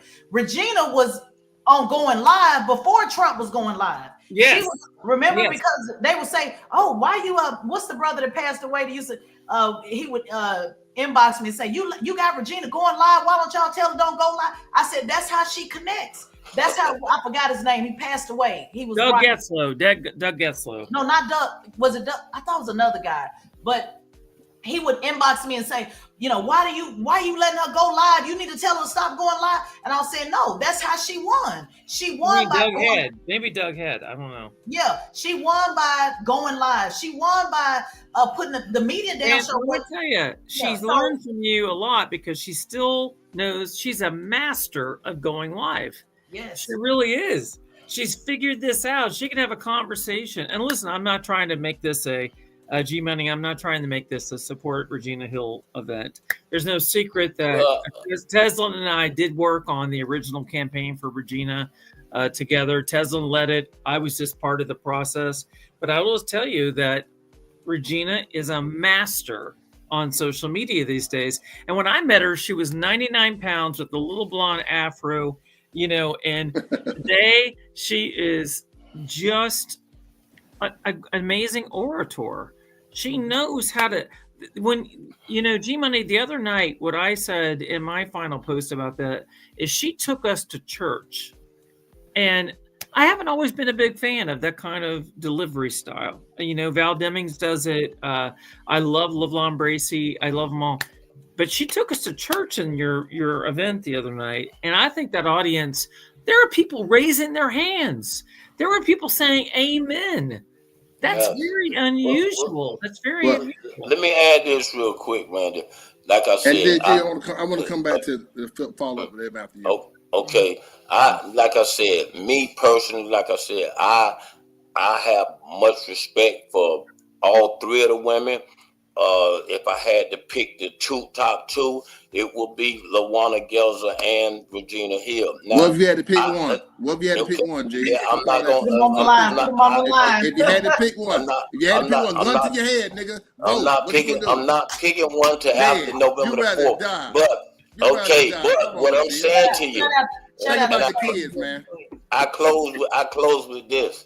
Whoever wins, the most powerful dynamite that it will be if LaWanna win and Regina hooked up with her and they run District 5 together. If Regina win and LaWanna hooks up with her, dynamite together. Before we go, that probably won't never happen. But I'm telling you what dynamite is. Dynamite is both of those people. Dynamite is those two together. Ain't nobody doing that shit. Hey, let's stop playing with people. Let's stop playing. Go ahead. Real quick, and I'm gonna come back to what you guys said, G. Because ain't nobody doing that. Nobody want to hear that shit. It's blood for blood. Twice, right? Hold on. Regina Hill has won at least twice, G. And LaWanna has a team with her not one single time. So like Tezlyn said, let's talk reality and not fantasy. And if LaWanna was to win, why then would Regina turn the favor and stand next to her? But anyway, I want to get back to what won't happen. But what I'm saying, I'm just telling you what it's probably not going to happen. What the people are saying, like I said, those two hook up. Ain't nobody hooking up though. It ain't no point in saying that. LaWanna has done nothing but run against Regina. She don't want that woman in the receipt. And badmouth her. But that's it. Why would she hook up? Let's stop this bullshit. Let's be for real. Whoever wins is the winner. And Regina, I wish she would. You gonna hook up with somebody to try to get you put under the jail? The woman sat up here and talked about how the feds is coming. Come on, G-Man. Let's stop bullshitting around. I want to snitch. I want to tell. Whatever they call snitching, I want to do it. And I want to make it cool to do it. When I'm talking, sweetheart, I don't need no gimmicks. Let's stop playing. Let's stop playing with this. Ain't nobody hooking up. It ain't supposed to be no dynamic duo. Regina and LaWanna are bottom line enemies. If you want one, you don't want the other one. That's it. And so we're gonna stop playing games. Okay. And G-Money trying to make everybody feel good. Y'all been great. Y'all been great. Yes, I love all three of y'all. Can I say this? I want to address a couple things in the comments. Y'all been great.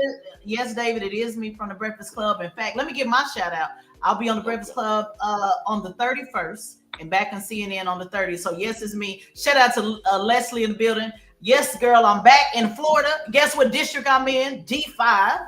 And I am at FAMU College of Law. So I am back in school, law school, yay, and back getting it in. So y'all know if Sophia home now.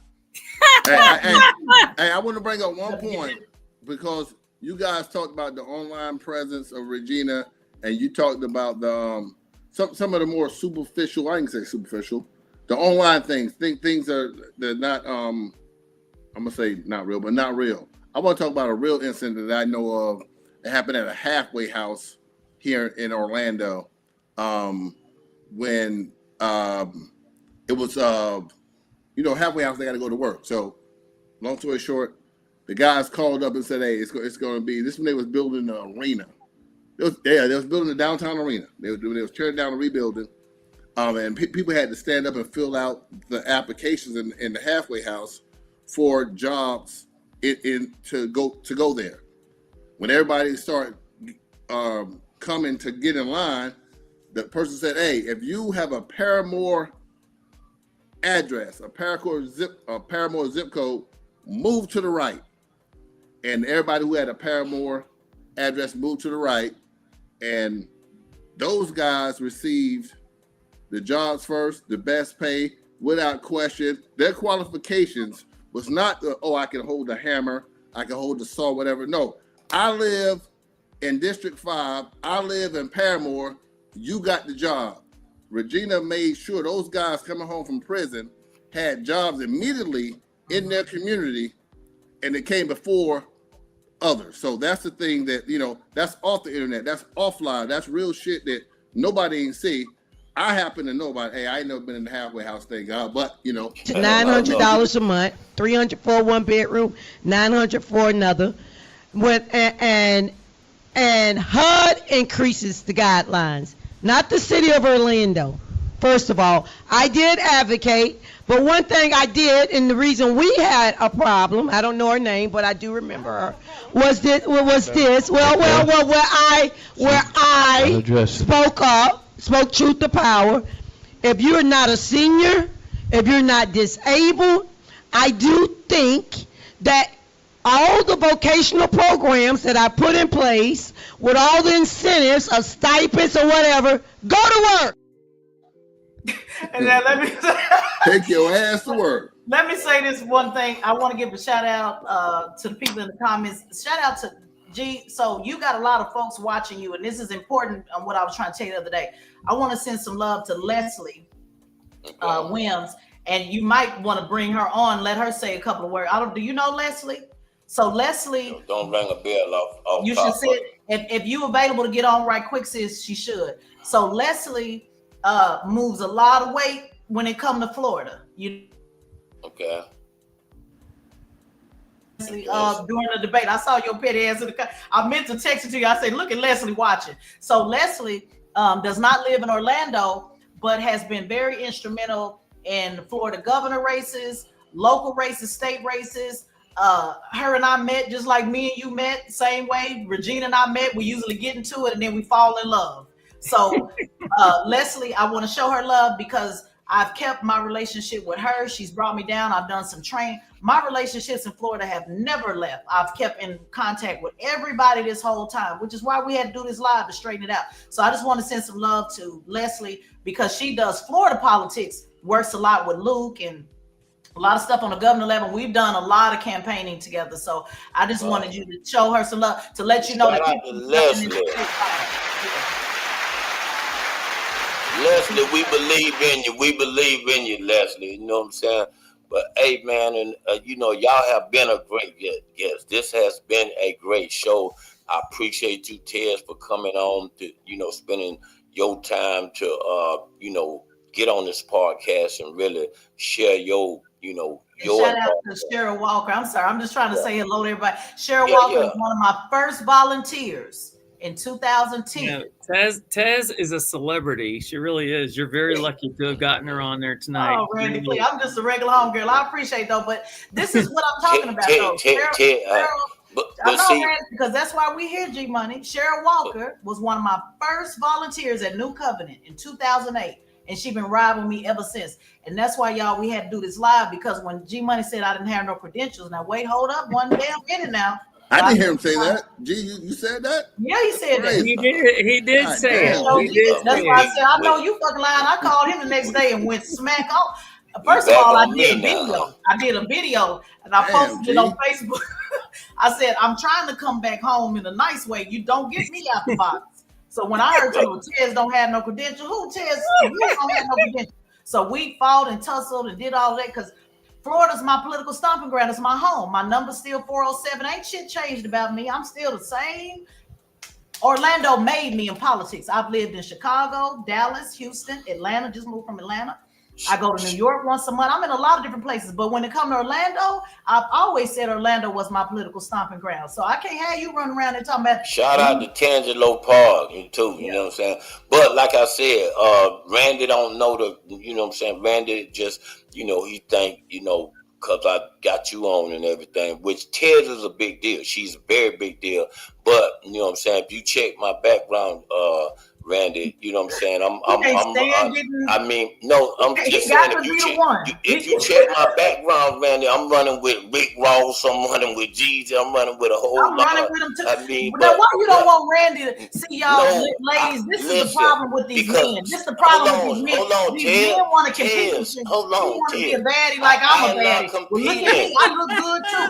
We ain't talking about you. G-Money, you gonna get a BBL? I haven't talked to Randy in over 10 years, so he wanted to give a moment to say, Tezlyn, I appreciate what you're doing.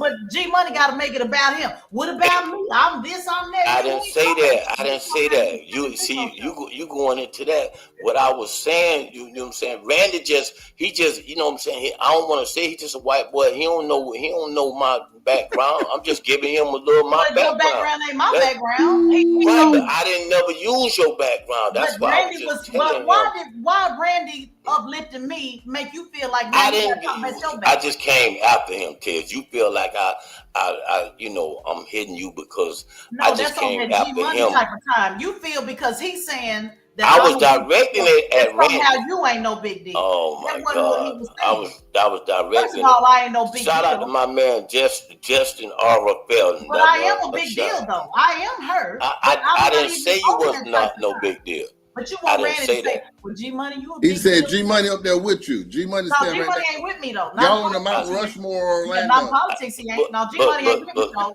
But David, I ain't even. I didn't. He may run them promotion streets. I didn't even use her name. All I was telling him was the background. He ain't with me though. Let's be clear about it. I love G-Money. Now he's definitely got Orlando on lock. He definitely a promoter, but when it come to this motherfucking politics, no, we ain't even, and we ain't gonna sit up here and bullshit the people with it. We ain't. The only Breakfast Club G-Money been to is the one on Lee Road back in the day. God damn, G. Now I love it, and guess what? We gonna work on some projects together. But what we not supposed to do is lie to the people and say me and him the same, because we ain't the same. Not when it comes to this politics. We are not the same. Okay, I gotta put my disclaimer. I gotta put my disclaimer up again. What these people say, the ignorance that they say, has nothing to do with word on the street. I believe you put that in for me. You know what I'm saying? I don't have anything to do with the ignorance of these other three candidates. You know what I'm saying? Word on the street is only Gregory Turner and G-Money. Yeah, so, you know, me and G-Money. I know you're ramping up. I will just tell you, you are doing exactly what Tezlyn Figaro did a decade ago, and it's very impressive. Keep it up. Keep the conversations going. People need to hear these things. They need to talk about these candidates, and that's exactly what Tezlyn on a decade ago. So basically, what Randy telling you, we've been there, done it. We passing the. I'm the catch OG. up. They said you the little G. I'm the OG. You doing what me and Randy did a decade ago. That's his nice way of saying we did this shit. Now you following our lead and you take it to the next level. And I'm gonna encourage you to do so. Yeah, okay, but anyway, like I said, y'all been a great guest, and I appreciate, you know what I'm saying, y'all banging on me tonight. You know what I'm saying? It just makes me, you know, what don't kill me, just gonna make me stronger. I'm not banging on you. I applaud you. You're doing great. Randy, nice way of saying it though. I appreciate it. Hey, G, before I let you go and get us out of here, I know you was worried about me saying that LaMarna Gelzer had a fraudulent inducement of $21,000, but I'm not going to say that. I told you I was going to chill, hold back. So I'm going to keep that, you know, so you don't got to say that every time I come on. I know not to say it because I don't want you and LaMarna's relationship to, you know, I'm with you, my nigga. Right. I mean, so I thought I put that out there. I mean, listen. I told you, I love all three candidates, and you know what I'm saying. I have bills to pay. You know what I'm saying. So, G-Money, just so for the record, G-Money gonna say whatever need to get said. Just so and also, word on the street is for the people. He'll switch right in the middle of the race. He'll switch right in the middle of it. He running the business, and that's why they call him G-Money. Listen, that ain't what I do. Nobody don't call them G. They call that nigga G. That ain't how I do it. I'm riding with the same woman I was riding with in 2014. And it's funny that y'all said that, because I was with Antonio Tarver when he beat Roy. Now, name drop, boom. You know what I'm saying? I was with Roy Jones when he beat Tarver. You know what I'm saying? 'Cause I was on Roy camp when he beat Tarver, and then I switched over to Tarver camp when Tarver beat Roy Jones. So it's funny that y'all say that. You know what I'm saying? It's funny that y'all say that. Let me say, can I give a plug for my training for those of y'all that want to know how to run on the local, the state level? I do have a training called Push the Line. You can go to tezlynfigaro.com. I teach you how to organize. I teach you how to run. One thing that I'll say about Push the Line, politics until something happens. Everybody has a role to play. If you look at the logo, somebody's pushing the P, the U, and the S, and the H. And even though I'm teasing with G Money, but very for real, it is important to have somebody like him that is trying to go along to get along with all three. Then you need your person like you that's going to be like, hey, I'm rocking with Regina. It is what it is. Then you're going to need Randy. Okay, well, let me give you an analysis on all three of the. So, guys, even though it's fun and having a good time, you really do need people to do different things. G Money's for sale. You can buy him. I'm never for sale. So this is why we got people in politics that do different things. Somebody got to pay the bills, and somebody got to, push it on change. I tell Regina, everybody ain't gonna give everything for free. Everybody ain't gonna, serve the community. So we all do different things. G Money's a promoter. I expect him to be a promoter. Right. Hey, Tezlyn, real quick, your program. If we raise enough money, I may do this personally. Would you help Coach LaWanda Gelzer, because she's run unsuccessfully 20-something times? That would be a good poster. Look, before me, after me. You think if we raise some money to get her in there, we might can get her. You think you can help her get elected? Teach her, not campaign for her, but teach her. Go ahead. You think you can teach her how to get elected? Randy?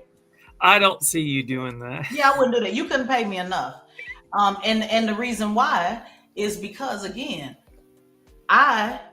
when I'm motivating candidates and running and telling them that they can do it, I talk about Regina's story. She's a part of what I do to inspire others. So I'm not for sale. And everybody that knows my work knows that. And I'm not saying that being funny. I'm just telling you, nobody could pay me enough to go against Regina. I have a stake involved. I was on the phone with this woman through the night. I was on the phone with her when I lost my mother, when she lost her daughter, when she went through all the things, when she was outside and people running up to her in the middle of the night. We've cried on the phone. We've laughed on the phone. I have an investment. I'm invested in this woman, personally invested. So nobody could pay me enough. Now, somebody want to go pay the $50 and sit in my classroom and sit in the back. That's fine. But you can't pay me enough to go against what I believe in. And so I still believe in her, including what she's up against now. So that's just, I'm gonna ride with the person to the end. If we going to the foxhole, we going to the foxhole. I've been to court with her since I've been back. I'm gonna go next week with her because I just don't switch up. Okay, so and with that being said, let me say this though. If I did want to help LaWanda cussed me out the first time we met. So one of the things that you got to learn if you're running, it will behoove you not to cuss out folks you don't know, because you never know who you talking to. Yeah, might be a help for you down the road, but that's just LaWanda's personality. She gonna say what need to be said and da da da. All I know is I've never lost a race or a contract. And with that being said, y'all heard Ted, and like I said, I live in today's world, and what I say is, I do what it takes to make it, and what I mean by running the race, campaigning, doing what I do. My soul ain't for sale, so don't ever disrespect me by saying I'm for sale. My soul ain't for sale. So don't hold on. Let me finish. Don't when you coming for me like that saying I'm for sale, my soul ain't for sale. Let me straighten that out right off the dribble. We could play these games, but like I said, my soul ain't for sale. I do it because, you know what I'm saying, the good man upstairs guides every move that I make. And like I said, I stay biased. And biased meaning let me finish. I stay biased. That means I don't, you know what I'm saying, all the shenanigans that's going on on Regina end, on the one end, on Shan end. Like I said, I look dead in the middle of all three of them. Yeah. But I still have to turn around and say it's a campaign. So people have the right to pick who they want to pick. They have the right to study who they want to study. And like I said, with that being said, there has to be a me. There has to be a me. You know what I'm saying? In order for this race to be balanced out. So therefore, let me apologize.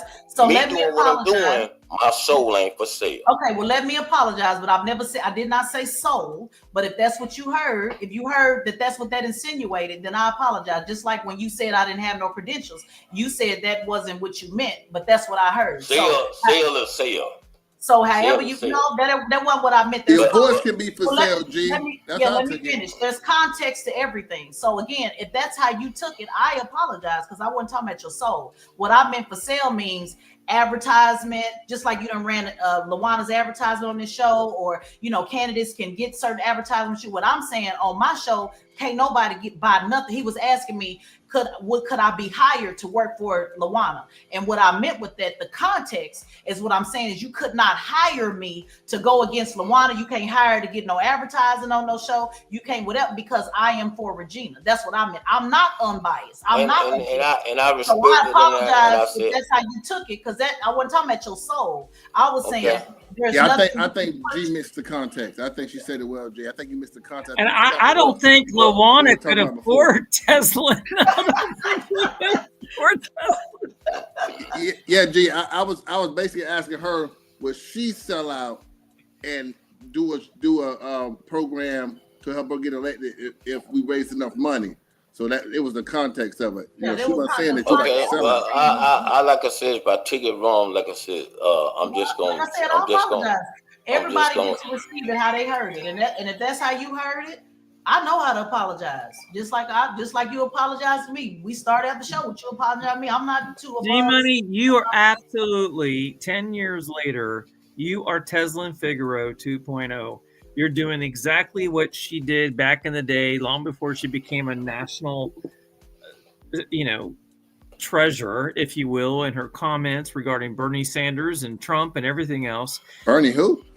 Bernie Sanders. I'm joking. I remember telling Tezlyn, I know you're wrapping up time, but I remember telling Tezlyn when she was running the Bernie Sanders part of this and I was running the Trump component, I wish those two had been the ones that had been in the race, because that was grassroots. That was amazing grassroots. And that's exactly what you're doing, G-Money. This is grassroots politics. And I applaud you for doing it, because it takes a lot. I appreciate it. You know what I'm saying? I mean, and like I said, in some things, like I said, if I get it, out of order, like I said, Ted, I don't mean it to sound harsh, but like I said, I just heard it a certain way. But I will take, some people that want to advertise. I will put you up. Hey, you know what I'm saying? Ain't nobody mad about it. When people, you got bills, but you're running a show. I mean, that's what it is. You're running a show. I'm not running a show. So that's why I cleared that up in the beginning, saying, no. I've never had sponsors. I've had a contract. I get contracts. I have a contract. Maybe that was my bad. I'm saying that's important. That's why we got to clear it up. He can look at it. He put it up right now to advertise on the show called 407. That's right. Selling his soul. Got there right there. Right after that, nigga popped up. And let me say this, because this is important, just for the record. Nobody paid me to be here. Regina didn't ask me to do this. She didn't pay me to do this. And can we also, because I've never asked Regina for a dime. I want to put that out there. Regina has never gave me a dime on anything. So my relationship with her, that includes working on the campaign for free. Let's put it all on the table. Because, they love saying who got bought and who didn't get bought. I didn't charge Regina a dime. We didn't have no money to pay nobody. We couldn't raise no money. I never, ever took a dime from her. One time when she won, she flew me in to do poetry. And she paid for the flight to fly me in at her event. But Regina has never wrote a check for me to do anything. Anything that I have done for her has been out of what I want to do, my love and what I believed in with her. So that's an investment that I see, blood, sweat, and tears, why would I want to see her put out the seat? I want to add to that. I've never been paid by Regina. I've never been any type of consultant other than someone that I would like to think is a friend of mine. But I actually think all three candidates have their qualities. And I think this has been a very productive process, G-Money. I think you did an amazing yes. job. And for some of the people that's watching, if y'all would like to contribute, you know what I'm saying, I think this was a great show. You know what I'm saying? My cash right app, after that. you know what I'm saying? My cash app is up, you know what I'm saying? So, hey, you can cash out me as early as now. You know what I'm saying? That is the cash app. That's right. Street Soul to soul. And just so since we putting everything on the table, G Money didn't pay me nothing to be here either. And just so we're clear, I do charge for my appearances. Just so we're clear about it. You know, I might inbox you for official paid experience with me.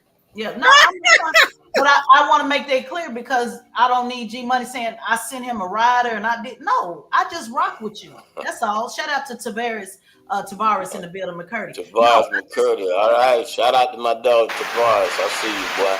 You know what I did. And speaking of another one, he's called over the years, and when he's won. Hey, Tez, what you think about this? Think about that. So I've always been accessible to Orlando. So we don't want to put no bullshit on my name about no I sent no rider. If I did, I did. Same way you got this cash app down. I noticed you got your cash app at the bottom and telling people. Exactly. Yeah, so don't get to telling me that I don't know. I've just never been that way. But if you run into me in Orlando and I tell you need to pay for something, you just need to pay for something. But that's not how I lead myself. I have no race I've worked on, to be honest with you. I can go down the list. From Randy Bracy, never earned $1 from him. Tiffany Moore Russell, Belvin Perry. Y'all don't want me to start bringing down the receipts of all the free work that I've done. That's why if I did charge a rider, if you gotta get that payback. If you got the back end of that, then I earned that shit, homie, straight up. I appreciate the couple dings. I appreciate the couple dings. But anyway, you know what I'm saying? Like I said, y'all keep it coming, man. This has been a great moment. I appreciate all of you. Not to cut you off again. I just noticed that you do only one for somebody being down in the middle. You do only one the Lawana Gelzer commercial. Okay, I just noticed that. What's up with being down the middle? Well, I mean, you know what I'm saying? Like I said, I don't make money from the candidates. So now that we putting it out there, you know what I'm saying? And why you only running one? No, listen, I don't make money from the candidates like when I do the debates. Now, I make money by running the commercials and advertising for the candidates. I give all three candidates an equal opportunity. I send them an invoice saying, hey, I will run you for a certain period of time. I started this almost 2 months ago, a month and a half ago. So the platform is open for Regina, it's open for Shan Rose, and it's open for LaWanna. Now, like I said, if you see LaWanna commercial, the only one, then it ain't a rocket scientist. You know what I'm saying? I ain't got to tell you who paid. You know what I'm saying? So I'm pretty sure you watching and you know what's going on. So therefore, that's how I make my money. You know what I'm saying? You paid in advance, G? You got your money already? Yes. So you know what I'm saying? You always get your money in advance. You always get your money in advance. Who ran that campaign for her back in the day? She's still in campaign. I started mine off, and basically, like I said, I give all three of them an equal opportunity to send their commercial and do their own plug. I respect that. I don't run commercials on nothing I do, so and ain't nobody mad about it. But when I do charge, I charge though. But that's not why. Hey, G, I was trying to look out for you because On the Ground Inc.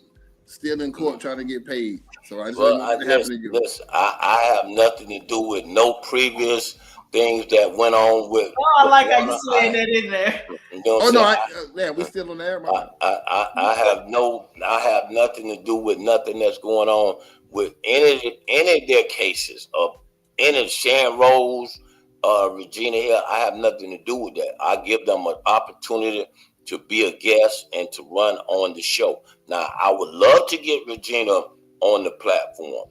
LaWanna has been on the platform. Shan Rose has not been on the platform. Shan Rose has not showed up to the debate.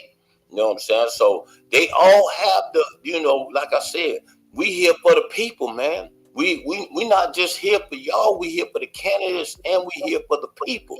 The people that want to come on and talk about it. We are here for the people. For real. G-Son, we got 2 candidates running for office, and we got 1 candidate running from the people. She yet to address anything. She blocked me on all her stuff. Oh yeah, Said, I mean, that's crazy. I mean, and doing that, I talked to Shan Rose at the first debate. She told me she would let me know, and then the next time, and I sent her all the emails.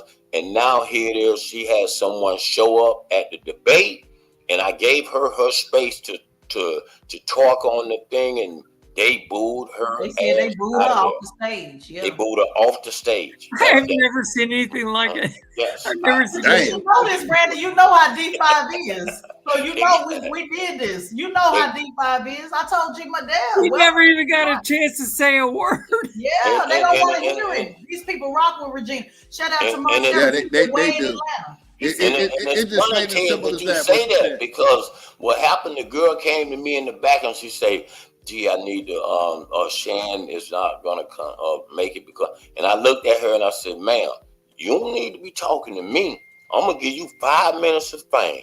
And then when I took out there to get 5 minutes of fame, you set her up to get booed off the stage. You know what I'm saying? Whoa!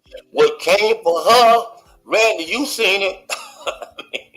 Yeah, they ran up over there. You said I had gotten a text from another elected official that had seen Shan a little earlier, and she had said she wasn't coming. So I knew she wasn't coming, but I also knew she hadn't confirmed. Let me tell you, Tezlyn Figaro would have handled that situation a lot differently, a lot more out in your face than I probably did. No, I'm glad. No, for real, Randy, it was good that you did it, because it would have been different, because I know that I would have been challenged in ways that I would have had to respond, and it would have just been ugly. So you did a wonderful job. I think you were the perfect person for it. You got to have the right person that can moderate and not get involved in the bullshit. And let me show y'all. Let me show you what Channel 6 had to say about this.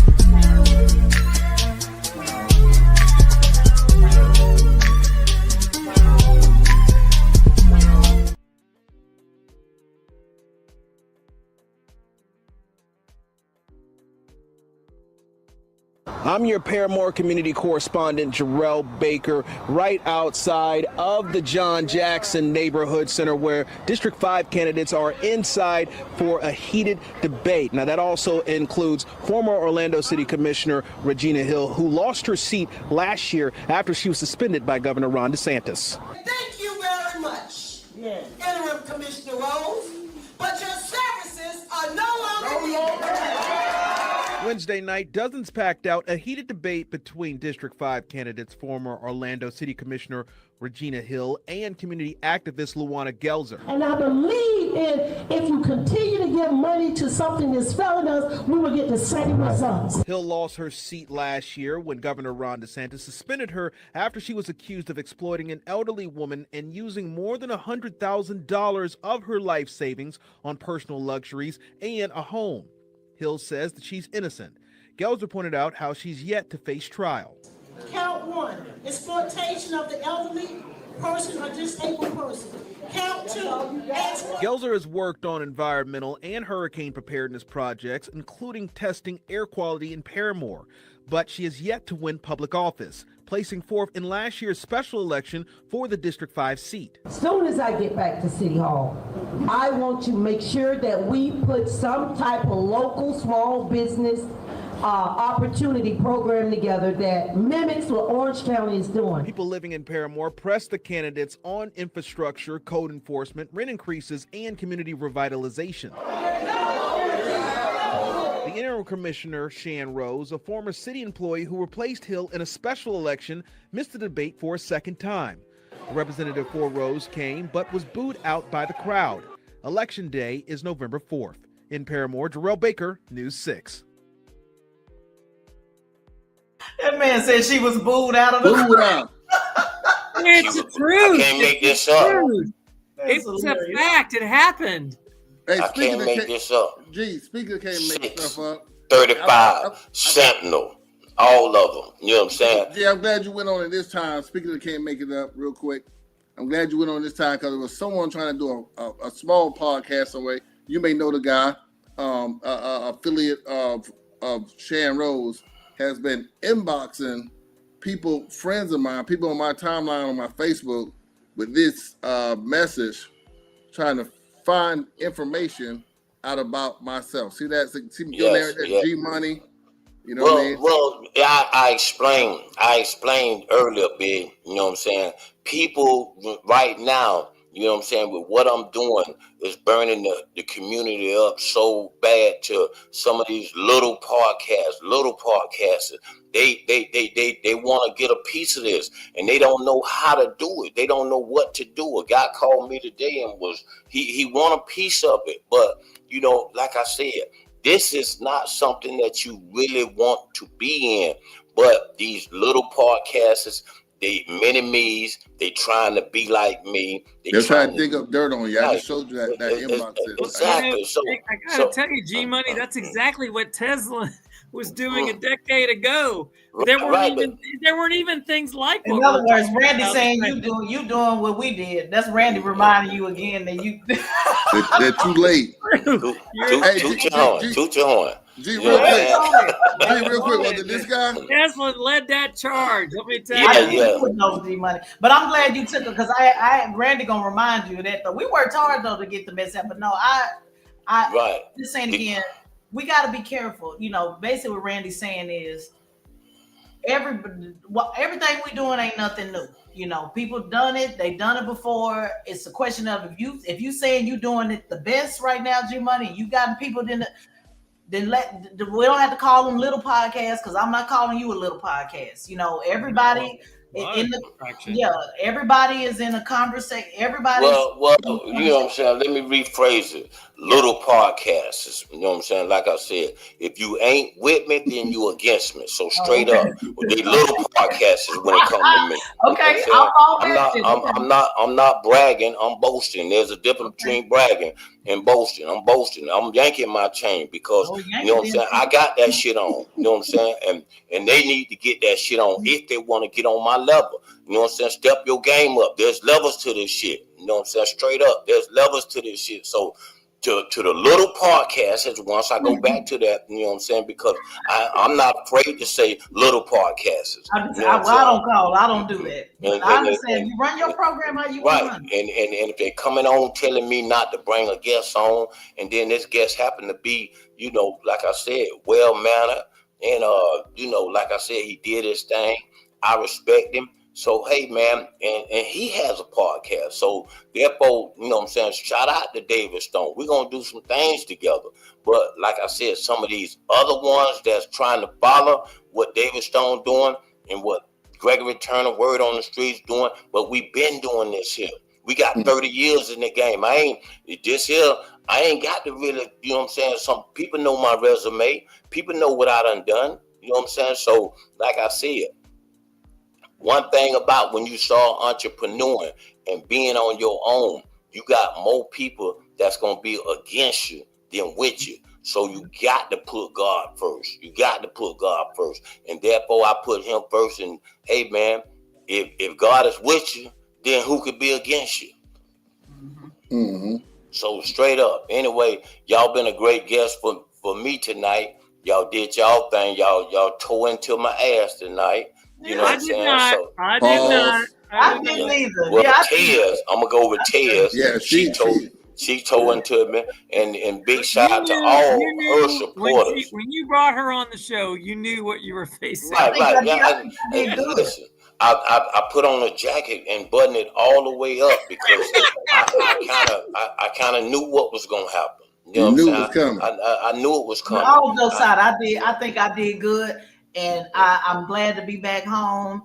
And G Money, we talked all this week. I was feeling down, y'all, because I was like, I haven't connected with my people since I've been here. And, you know, so he took me out where DJ Disco was, my first DJ that rocked with me in the city. Because I got to go to a hole in the wall. So he took me to the hole in the wall. I said, okay, I'm back in Florida now. So all jokes aside, y'all see it. And we got a race to finish here. We got a race to finish. So may the best person get to the finish line. I enter with 3 queens, and I only leave with 1 queen. so therefore, I'm gonna pump all 3 queens. You know what I'm saying? Y'all get this race. You know what I'm saying? Like I said, November the 4th. If you live in District 5, make sure you take your time to study each and every candidate to make sure y'all know we already got enough going on right now. So we definitely, it's imperative that people get out and vote. It's imperative that you get out and vote. Your voice makes a difference. You know what I'm saying? You, and you. Everybody's voice makes a difference. Your vote counts. So we need an outstanding turnout for this V5. And I'm just gonna say this, and you know, again, I don't know Shan Rose, but when I was running my receipts earlier, you know, placing those employees at the Amway Center, at the time that I got the contract, I was not a minority certified business. I was already working at Robert Half, so I got the subcontract with Spirion, but then I got my certification, and so it did count. So I do want to say that it was disappointing to hear that, and I understand what's happening nationally with the DEI and all of that, but I've put hundreds of people to work, a couple in the chat right now that at that particular time did not have jobs. They were transitioning between one or the other, and we put a couple hundred people to work in Orlando. And so I am disappointed to hear that under the current interim leadership that program is just fell by the wayside. And I am excited to know that when Regina gets back in office, that's something you played the clip a little while ago, that one of the first things she's doing is making sure that there are programs, you know, back to put people to work, because that's personally critically important to me. How many years was that program in effect? How many years was it running? I'm not sure when it was in effect, but it's been going on for over decades. They've always had, you know, some type of minority MWBE program.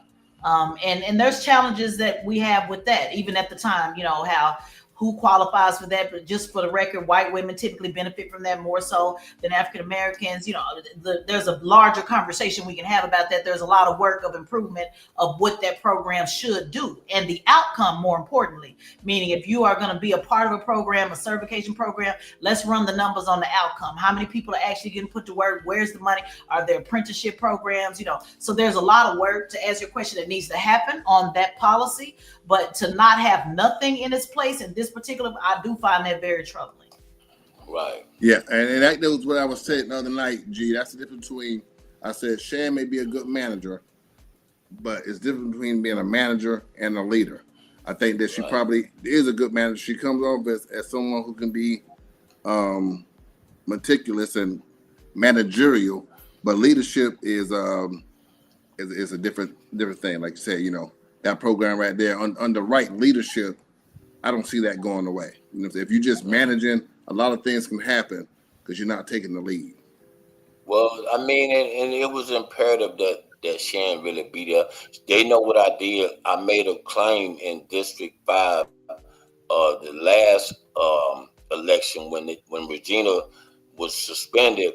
They ran another race, and I'm not sure if you know, Randy, but they ran another race with all 5 candidates, Tavares McCurdy, Cameron Hope, Miles Moran, Erica Dunlap, LaWanna Gelzer, and Shan Rose. No, you forgot one, Takeisha Ellison.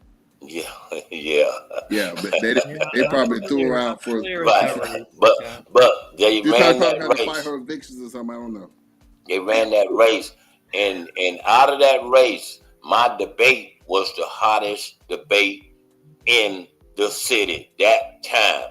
It went on fire, and that's how I got my name. Now, from there, we went on to this debate that just happened. So it was a big mistake by Shan missing that debate, because once again, we fired off like we did. So Shan, and what's been her reasoning behind it though? Like, her boyfriend got a curfew. Don't they get curfew to I was joking about that. I don't know. But I don't know. I thought she said something about she had a tea. She put out a flyer saying a coffee event. A coffee event, And what happened was they had those flyers in the building that night, and that I didn't even know. And they went to passing those flyers out, and the people went to tearing up those flyers. So that was a big mistake by Sharon Rose by not. You're the city commissioner right now. So therefore, when she didn't come to that debate, that knocked a lot of voters that really was behind her, kind of changed their mind. I'd like to ask, I know we're running out of time, but Tezlyn, who is the incumbent in your opinion? Say that again, you went out. Who is the incumbent? Is it the interim commissioner or Commissioner Hill? Who is the actual incumbent? Because we know that traditionally incumbents don't like to show up for debates. So who is the incumbent? You asking me? Or yes, ma'am. The incumbent. I mean, right now, there's an interim commissioner. So if we just go by technicalities and what Regina said, she says she is still the commissioner. She is suspended. So Regina is what I would say as the incumbent, and Sharon Rose is the interim. But what I would also say is that Regina has been the incumbent 2 other times and showed up to all the debates. So so each race is very different. So when we say incumbents don't like to show up, I don't know no incumbent that want to keep their seat that don't show up. Incumbent should be the first, should be leading the charge. No matter what, you're right. No matter what, incumbent, interim, whoever. And let's just say, I am biased to Regina, but I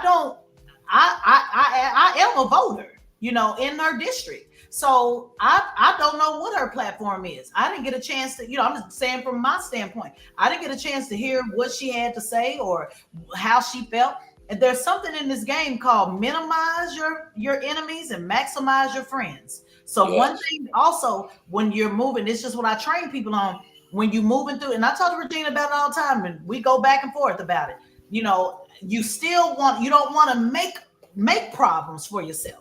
So by not showing up, not engaging with the community, not engaging with others, that is not a good thing to do for nobody. Interim, incumbent, whatever. These are still your constituents at the end of the day. So if I wasn't biased and I just tuned in and watched, I don't know what her position is, but I do know that I'm registered to vote in her district. That was the first thing I did, Randy. Hey, that's a good question, G. I wouldn't know it. I'm not sure if Randy knows. G, I think you might know, but since you the moderator and you fall 3.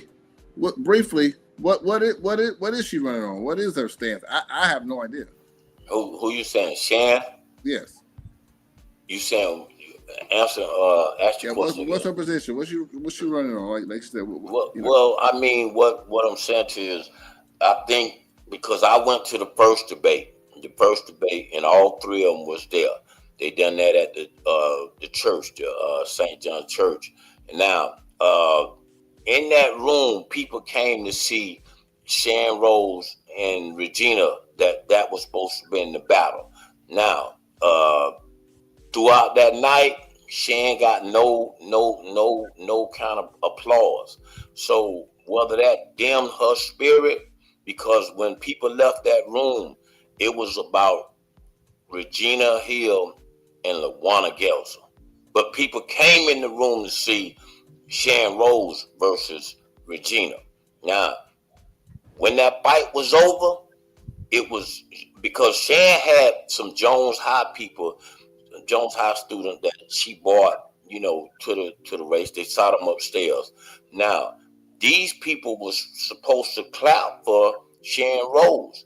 Now, when doing the speeches, these people went to clapping for Regina. and I'm there watching. Yeah, that's why it's never why I feel a way about it. I'm gonna be honest. Anybody that don't show up, the reason why I came tonight is because I showed up. Like when somebody challenge or put your name or say how you feel, you should show up. Show up, make the record clear, make it plain, So I just don't respect people that don't nothing else. Defend your name, defend this seat, defend these people. That's why Regina continues to get an edge on people, because I told you, I said you can do an event without the candidates. Regina, she's been in the comments the whole time. Right, and that's what I'm. But see, Tez, and that's what I'm trying to tell you. Let's say that was me. Let's say I was Shan Rose, and I, went to that thing and I lost like that. So now me being the person that I am, I'm finna get in the lab. I'm finna go to work, and I'm finna go to tightening up my game. So that dog energy. Right, I'm finna get sharp now. I'm planning on the next fight that we have. I'm finna be there. Now she didn't show up to Tiger Bay, so this is what I'm trying to tell you. She locked out, saying I'm not going to no more debates or whatever the case may be. But that hurt her.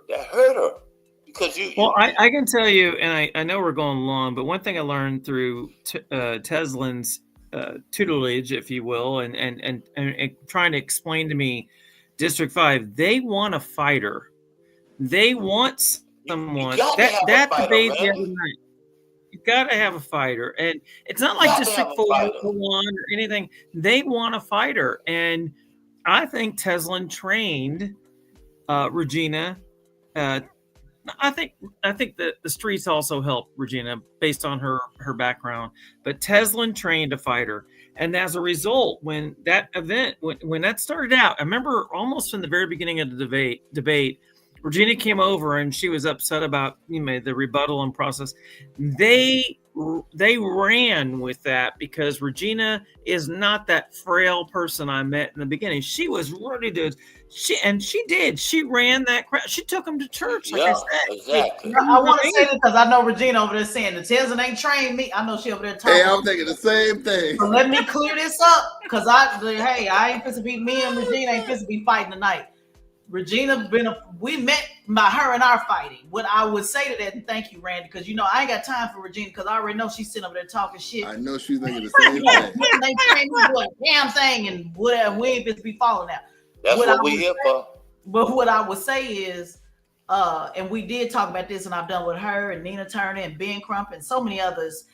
I'm a good coach for a fighter that's already a fight. If you are Rocky and you ready to get in the ring, or a Mayweather or a Tyson, I'm the one. I'm gonna be in your corner, wiping your nose, telling you get back in there, fight again. There's some notes I'm gonna tell her about her comments in here tonight. I'm gonna call her as soon as we get off the line. So I won't say I trained her because we cut from the same cloth in a lot of ways. And when we butt heads in the beginning, same way with G Money and I and Leslie. When we bump heads in the beginning, Regina said, "I'd rather have her with me than against me," and then that's our relationship. Well, I'm gonna say I train big. You know what I'm saying? I train big.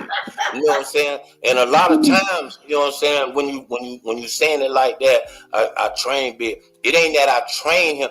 You got to remember, a lot of people in this city, they watch me. So therefore, when you watch me and you watch me grow, but I give him, I give him up because he, you start your podcast after me. But you know what I'm saying? Did I? Yes, you did. I don't know. I don't know when you were started. So I don't know. You know what I'm saying? We 30 years ago. You know what I'm saying?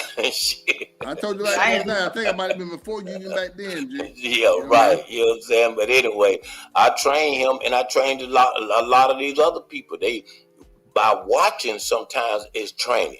You know what I'm saying? By watching. I mean, when we learn from each other, I don't want no problem with Regina. Like I said, me and her, I told you, if me and Regina gonna fall out, we gonna fall out on our own shit. It ain't gonna be because of something with you. So no, but speaking and also right now tensions are high. That's the reason why Regina's in the comments. And I told you, Money, I said you got to understand these people trying to kill her.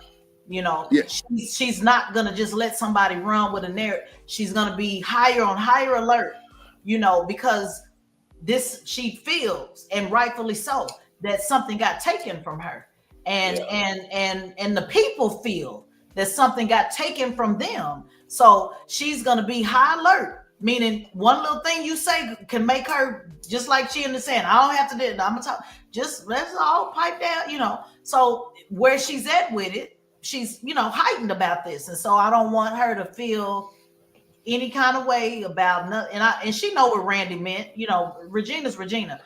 Right. But we have worked together, and I'm a sparring partner for people. People run things by me and all that type of stuff. But her personality was who she was. She was built. You can't tell Regina nothing. She'll tell you that all the time. You can't tell her damn. I try to tell her, well, sis, don't say that. Okie dokie, she gonna do it anyway. So do it anyway. And the Tezlyn, this is all your point is saying that people want to fight her, not just the people in District 5. I think it's us as black people. Like I said, I think I said this the last time on the show when me and Regina first had interactions. It was brutal. It was some of the most insults going back and forth. We was going low. We was in the mud, going back and forth. But what I respected about it was that no matter how hard I came, she kept fighting back. And of course, I was winning, Regina, when we was going back and forth. But she stood in the paint, and to the point where it earned respect. Said, "Hey, I just got to back off." You know what I mean? Yeah. Like shit. Right. Whatever she said, she motherfucking mean it. I know that. You know what I mean? She ain't backing up on it. So yes. You gotta respect the fighter. Even if at that point I was against her, but I grew to respect her not at the end, but even right at the beginning. Right. Damn. She damn sure saying that shit now. You gotta respect it. At the end of the day, you gotta respect somebody that show up at the bus stop. Even two fighters. Every time at the end of the boxing match, you always see the fighters. They hug each other. Yeah, and well, they gonna be no hugging in District 5. And I would even say that Regina, Luana's ran 23 times. I respect that too. Anybody who ran 23 times, I respect it. I don't know if it's reasonable that she'll win, but she has ran. She has shown. She got that Forrest Gump in her. Yes. She has ran, and being that people don't want to run, more people need to try to run for office. Get involved. Yeah, instead of talking on the sideline talking. Right. Exactly. Hey man, y'all been great. I know I've been posted left a long time ago, but hey man, it's about that time because they have ran up the clock. And like I told y'all, man, I love y'all. Without y'all, there is no me. Also, like I said, if y'all think it was a great show, don't be afraid to use the cash out. You know what I'm saying? That down below. Just put a little something in the old little word on the street to keep us going, man. That's all. Keep us going. Hey, G, real quick, if nobody ever told you this, you got commas instead of dots in your log on to our page, www, comma, word on the streets, comma. Go ahead and change that. That's a typo. Okay. It should be 2 dots. Okay. Right.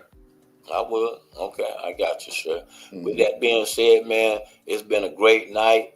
I say, man, keep God first. Stay on bended knees. Until tomorrow, I'll see y'all. I appreciate all my guests. You know what I'm saying? Y'all been wonderful. You know what I'm saying? My guest has been wonderful. You know what I'm saying? Was that kiss to me? Yes, kiss to you, baby. Yeah, I'm below you. And Randy, it's so good to see you. We're gonna check out Big show. Big, you going live tonight or you? I might, goddamn. Because hey, I know I just came in the house. I ain't eat yet. You got me drinking this orange juice early. Okay, well, hey, we might have to straighten that dude from last night, man. We might have to straighten him. I found out some terrible things about him. I don't know if I'm gonna go live though. Okay. Call it. Okay, well, call if you do. Give me a call. I'm gonna hit you. We gotta straighten them on out. I'll see y'all. Love y'all. Thank you. Thank you. All right. You know what I'm saying?